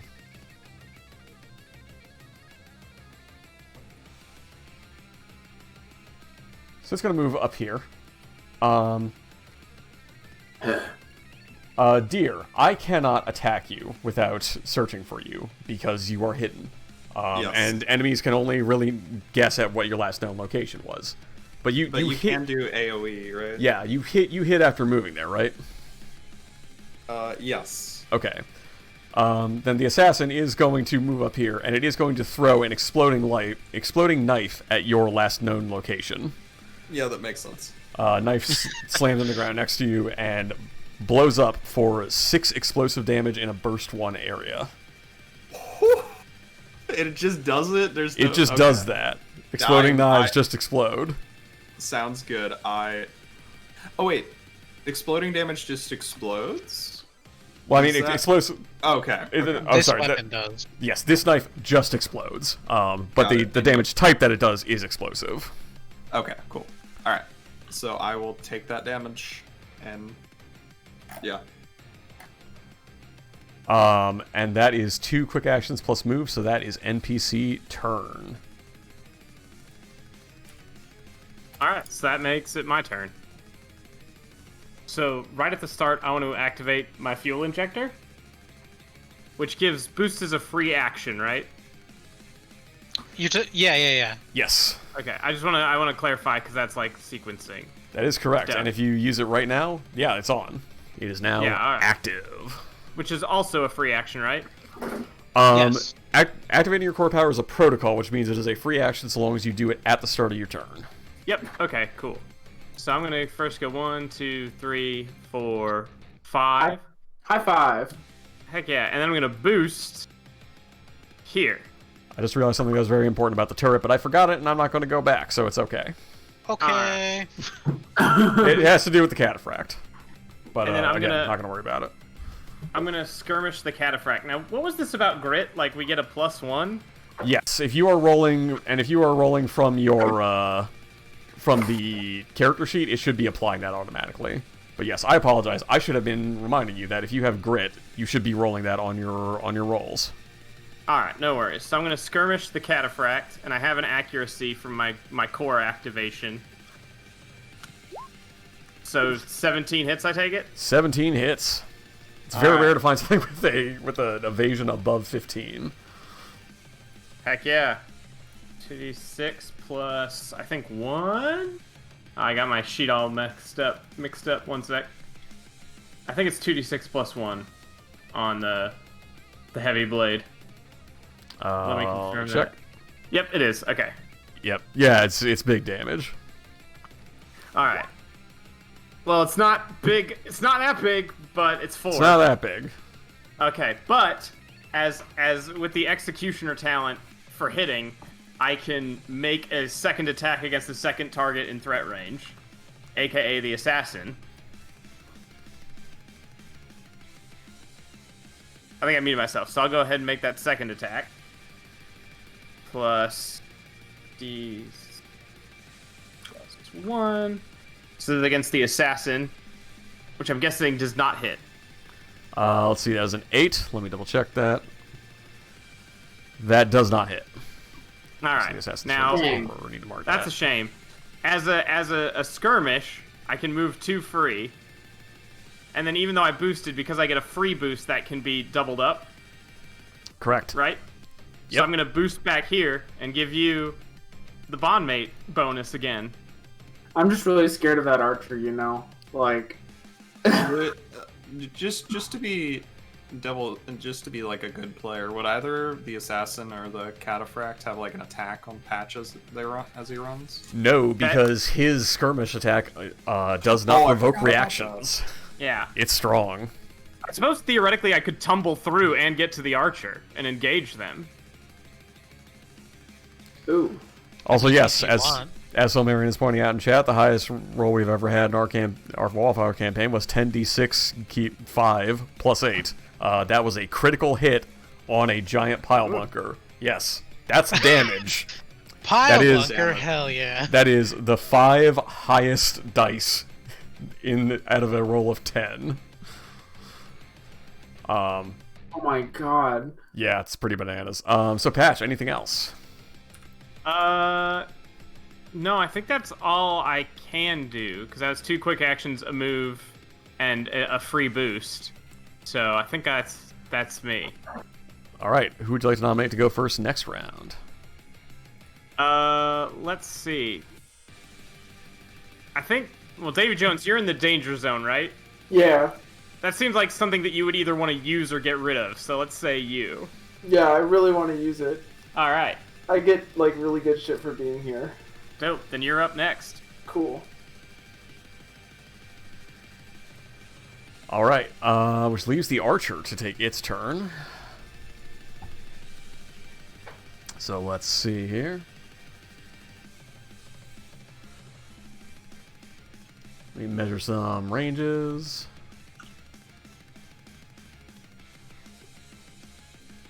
The archer is going to move here, where it has a nice line of sight on Patch and Charlatan and Davy Jones. It is going to... Charlatan loves to be in line attacks. It is going to target Charlatan That's what I was talking about, Pat. It is. Okay. It is going to target Charlatan with a light machine gun. Oof, ouch. So this is against your evasion. Are you in soft cover because you're next to someone? Is that- is that a thing? Are I don't you? get that. Are you? It's Sorry, not, hang on. it's not a thing I get. I apologize. Oh, you were. Sorry. Which two of you were bonded again? Awkward question Charlatan to and ask. Patch are bonded, but that doesn't give any cover. Oh, okay. It gives checks and saves accuracy. Got it. All right. The dead mech only gives full cover from like certain angles, right? Correct. The attack, the angle of attack does have to pass through the cover. I didn't. Yeah, that was my full movement, so I didn't go any further. Yeah. All right. In that case, Charlatan, this is against your evasion, Which is 8. and that's not No. 8. That's decidedly not 8. What a pathetic archer. He's got to shoot between 2 mechs. One's down and pretty far away. He has to not hit his friendly guys. That's a hard shot. You know what? I'll give him the tough shot, but I mean, I would expect him to at least be elite, you know? Patch, the archer is using the quick action suppress against you, and that is the archer's turn. That's terrifying. He's doing that on Patch. He's doing that on Patch. Do we know what that does?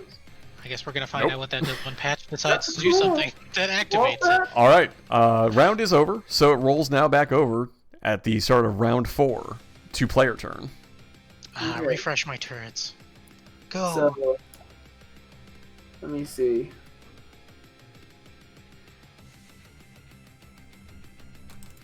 So let's see. Alright, cool.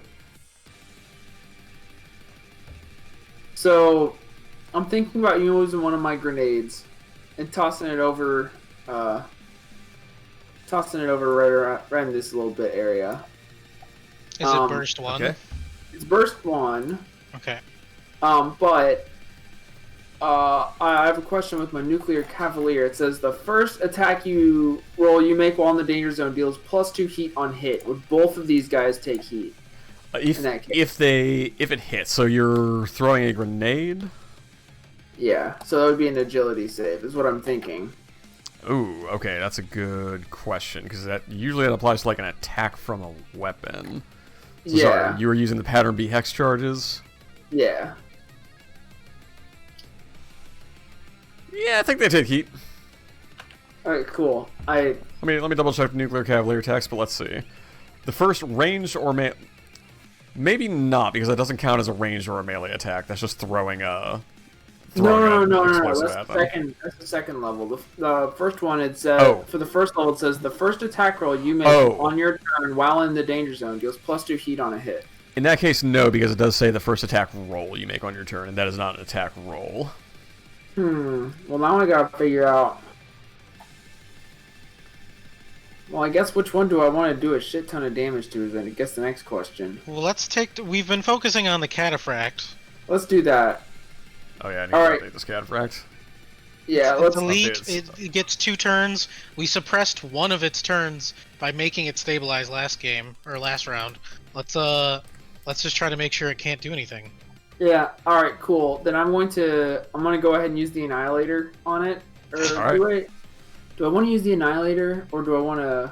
I don't know. It sounds pretty badass, honestly. Well, that's Will what and kill it. It does a good amount of damage, but I think the sword does a little bit more. So I'm gonna go ahead and move in here. 1, 2. Your sword does more damage than something called the Annihilator? Yeah, I know, it's kind of whack. I think it got to be here, so it's 2 movement. And yeah, the sword does 1d3 plus 3, and the Annihilator does 1d3 plus 2. And they're both armor piercing. Cool. And then I am going to attack with my sword, and this is a feat I've been ignoring the whole game. But the first melee attack I make, because I'm a duelist, gets 1 accuracy. So All right. Oh. All right. Yeah. I've been completely ignoring that this whole game. So I'm gonna go ahead and use my sword against it, which accuracy 1. Charge blade. Hits, and that is Well, 5 not- damage. Nope, it does more. Because I'm in the danger zone, the first ranged or melee attack roll you make on your turn deals energy damage instead of whatever else it would do. It also deals 1d6 of energy bonus damage on a hit. Dang. All right. Dang, dude. Let's see what we got. Nice. Okay, You so there's a did. grand total of Oh, yeah. 6. Alright, so that was a skirmish. I will use my reaction turret, the one that's right next to it, to do 3 more kinetic damage. All right. It does manage to block some of that damage from the turret with the shield. Okay. Alright, cool. And then for my next act, I am going to I've only used 2. I almost want to ram it, but that's just totally not up my alley. I think what I'm going to do instead, how much health do I have? Yeah, I can stick around. I think I'm going to... And that also dealt 2 heat, right? Yes, that also dealt 2 heat to it. Thank you. All right. Good. And then I'm going to... Oh, I forgot to power up again. Whatever. That stays active once you do it until... Yeah, I just Yeah. keep forgetting to do it. I just need to like make a note to my desk or something. I think I'm thought you gonna... did. Okay. No, I didn't. I think I'm going to still go ahead and throw the grenade Okay. right here, but away from the so I'm not in the blast zone. So that 2 feet away. Yeah, do you want to ping where that's hitting? Oh, right there? Yeah, Okay. it's going to be hitting right here. So go ahead and roll the damage, and then I'll do saves. All right, how do I roll damage? That is 2d6 explosive damage, so just roll 2d6. Okay. Because on success, they take half damage. So, alright. Ooh, So that's 7 pretty damage.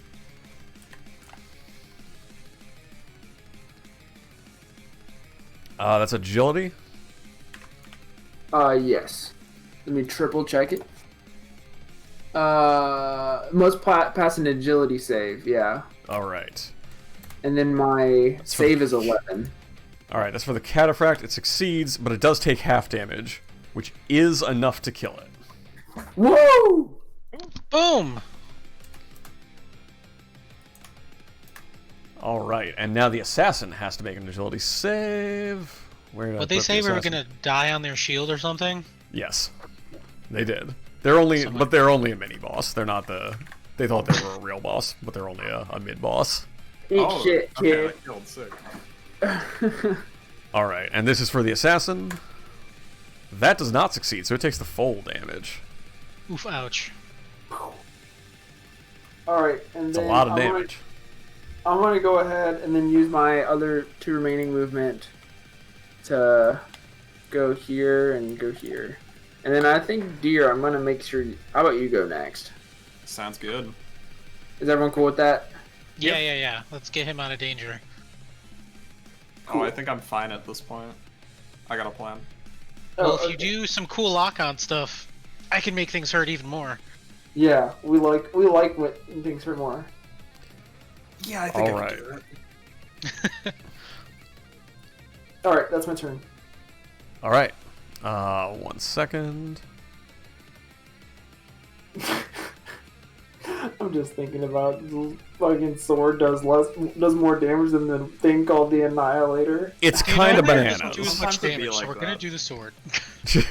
Well, I never really thought about it like that, you know? It's kind of hilarious.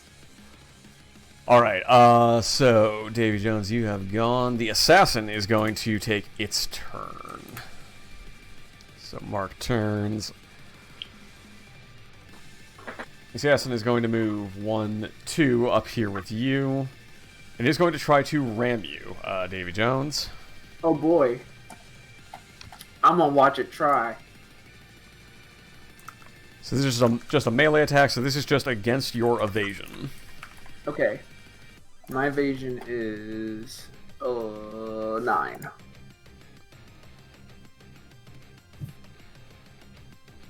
Also, I just realized. Yeah, whatever. I forgot that the assassin gains an accuracy on all agility checks, but it would literally have had to roll a 6 for that to matter. Also, I forgot, so I'm leaving it.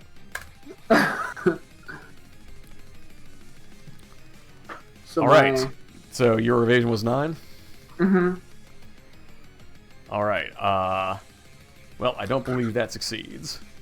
So that was a move, part of his move and a Wait. quick action. Oh, go ahead. Where did he start his turn? He started his turn here. 1, 2. Well, that's 4 away. You gonna Overwatch? So this is gonna put me at 6 heat, so I'm actually gonna be like in the real danger zone. But Oh, All right, let's get that roll. Don't you have attacks that like expend heat, or is that later? Actually, I never do. I have to like take a whole turn to stabilize, but I do a ton of damage. That's coming later, I think. Okay, Yeah. I was gonna say I thought I saw something in Nuclear Cavalier that was like you spend heat. Oh to do yeah, damage. yeah. That's the next level. Okay. Where like I get a system that like lets me shoot at my fuel rods. Yeah. So Okay. That hits. That deals 5 energy damage, and that is in fact just enough to kill. bam. Well then. So That's the assassin is also removed from the field. I'm going to put its wreck back here. I'll put it right here because dramatically He like thought. fell to the ground. All right, so 2 Ow, more, up and I'm here. taking heat damage. All right, and that's NPC turn, so it's back to players. all right. Back to me. Oh, okay. Yeah, deer. yeah. And I'm curious about this too. Actually, I'm not really gonna move since I don't need to. But just in case, so I'm going to use a full action to do a barrage. So I'm going to start by firing off my what is it? It's the big gun, the big gun. The You're anti-material you have the rifle. super heavy. Oh, yep. No, it's Oh, not that's not super that's heavy. not It's super just heavy, heavy.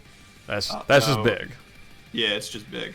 So it has +1 accuracy, and because I'm in the super deer mode, I get 2 accuracy. Sorry, for a second there, I thought you had the Cyclone Pulse rifle. No, Nope, you're that's good. Charlatan. Yeah, that's of course. I'm It's gonna got spend the gun another- on its back. How could I forget?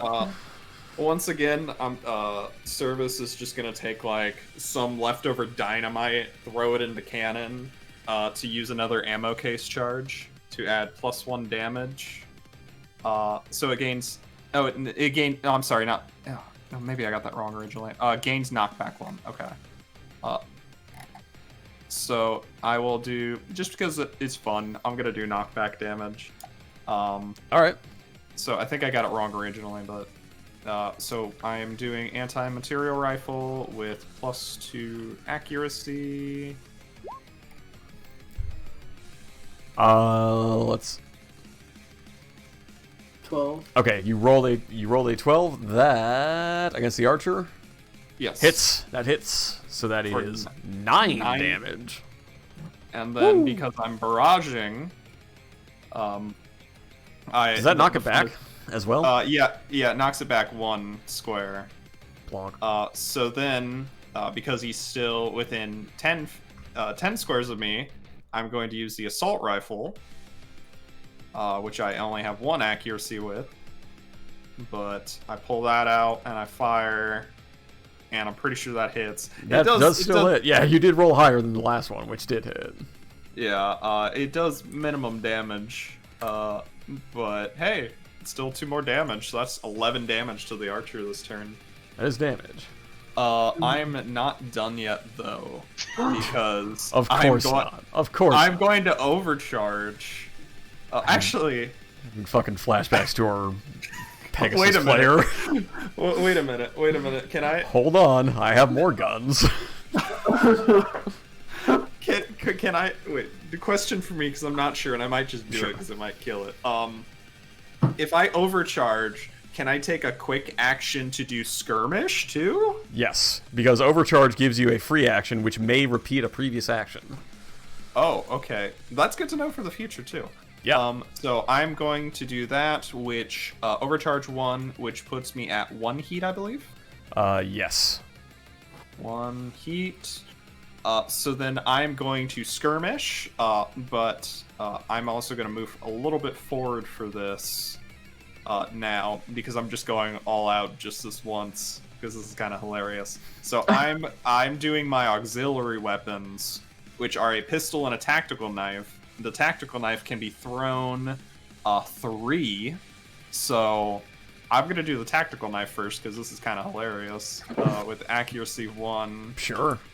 I mean, That hits. That was almost a crit. The next one might be a crit at the rate this is going. Yeah, at the rate this is going, yeah. So that does 2 more damage, and then I'm not done yet because I got the pistol, which worst comes to worst does reliable 1.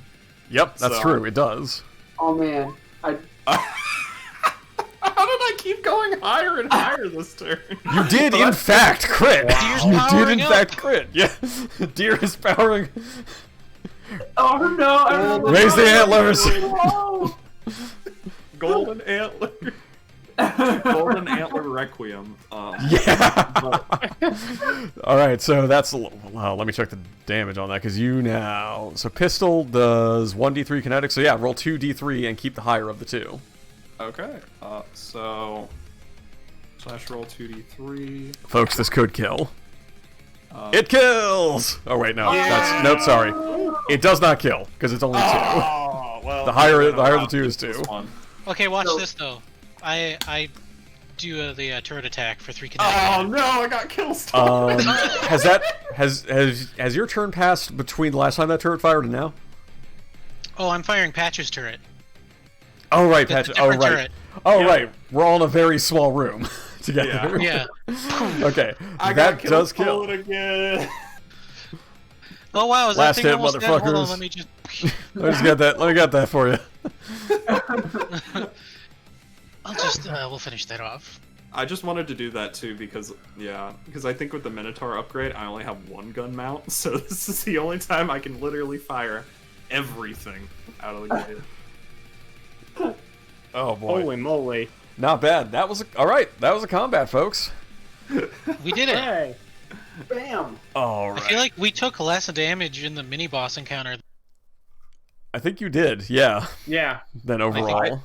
I We took just that was chose my the right only things. damage that I took was in the mini boss fight. Man. All right, put Spotify back on. All right, so the visuals inside the screens inside your mech cockpits go dark, and voice comes over the comm of one of the simulation operators saying like, not bad. Rookies don't usually take down Young Lenore that fast. Well, we're not ordinary. You hear me? Maybe ordinary people don't kill steel, so and that's why. I swear I did something that Who fine. could say why? Look, I'm just trying to keep everyone safe. No, I didn't think it's As long as really you have gonna to bother do it, you. It's all good. it's not a big deal. It was the rat call. In a worse situation, you would have saved my life. So There. Otto just kind of grumbles. Like, that is the point of the turrets.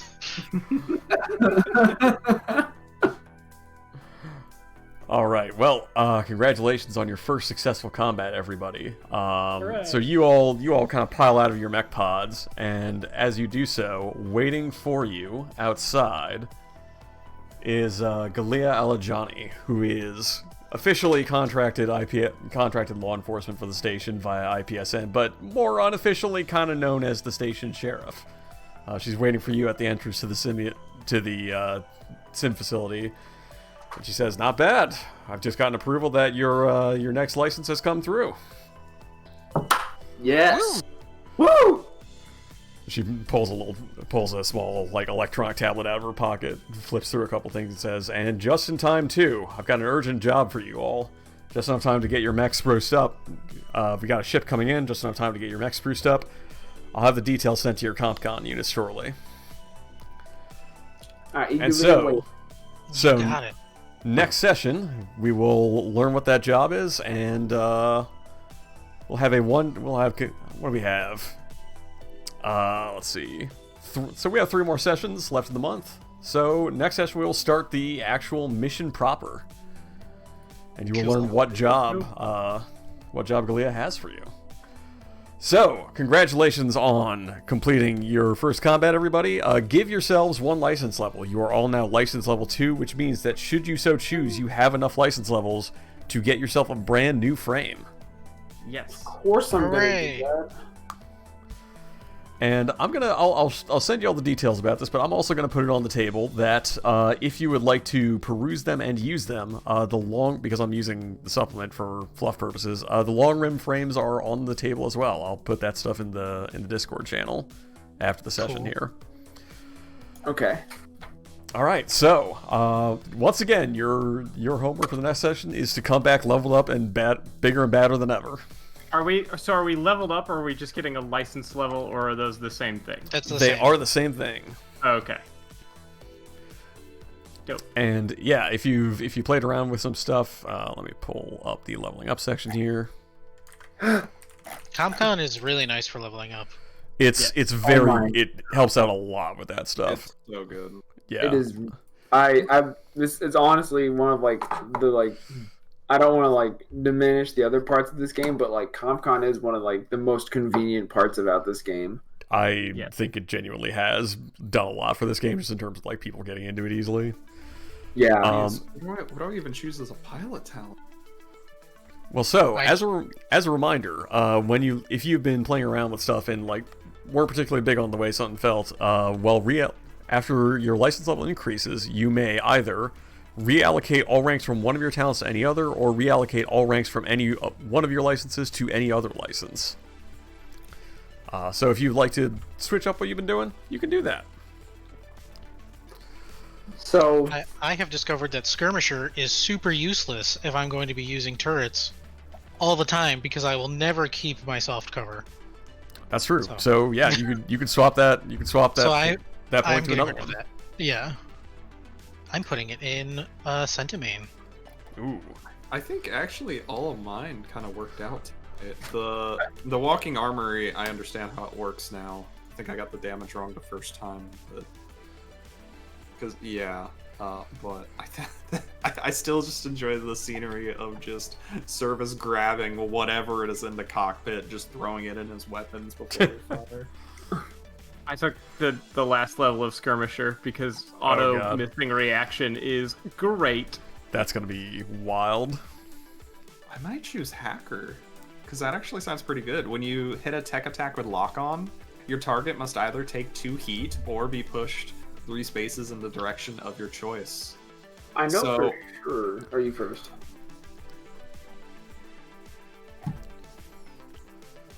Jeez, that's so cool. That As a would... character note, Go ahead. oh sorry, I was gonna say as a character note. So Galia sends us a mission over our whatever our future PDA is. You know, like, oh, good job, and right in time. I just as she is walking away, Patch goes, I accept, by the way.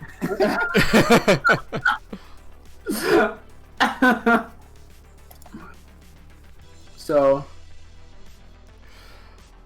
Oh man. Yeah. so Go ahead. I was gonna ask. So, with the this looks cool. So with the like pilot talents, I can choose to just because like that the combined arms thing did not do anything for me because I always had like extra range. So I could totally just like get rid of that talent and then put it somewhere else. Yep. Ooh. Yep. On level up, you may take all points from one talent and put them into another talent. Ooh. Yep, I took Skirmisher and put it into Centimane. And then I used my other one. Or no, I'm sorry. We should have 4, yeah? Yeah, okay. Yes. Or 5, sorry. 5? Yeah, it'll be 5 with this one because we started with 3, then we got Yes, that's correct. 2. Okay, I was like, This I will be do your. have. This will be your 5th. I was like, I have a level 3 and 2 level 1s. I want to make sure I didn't fuck anything up. Yeah. Because we maxed out Drone Commander.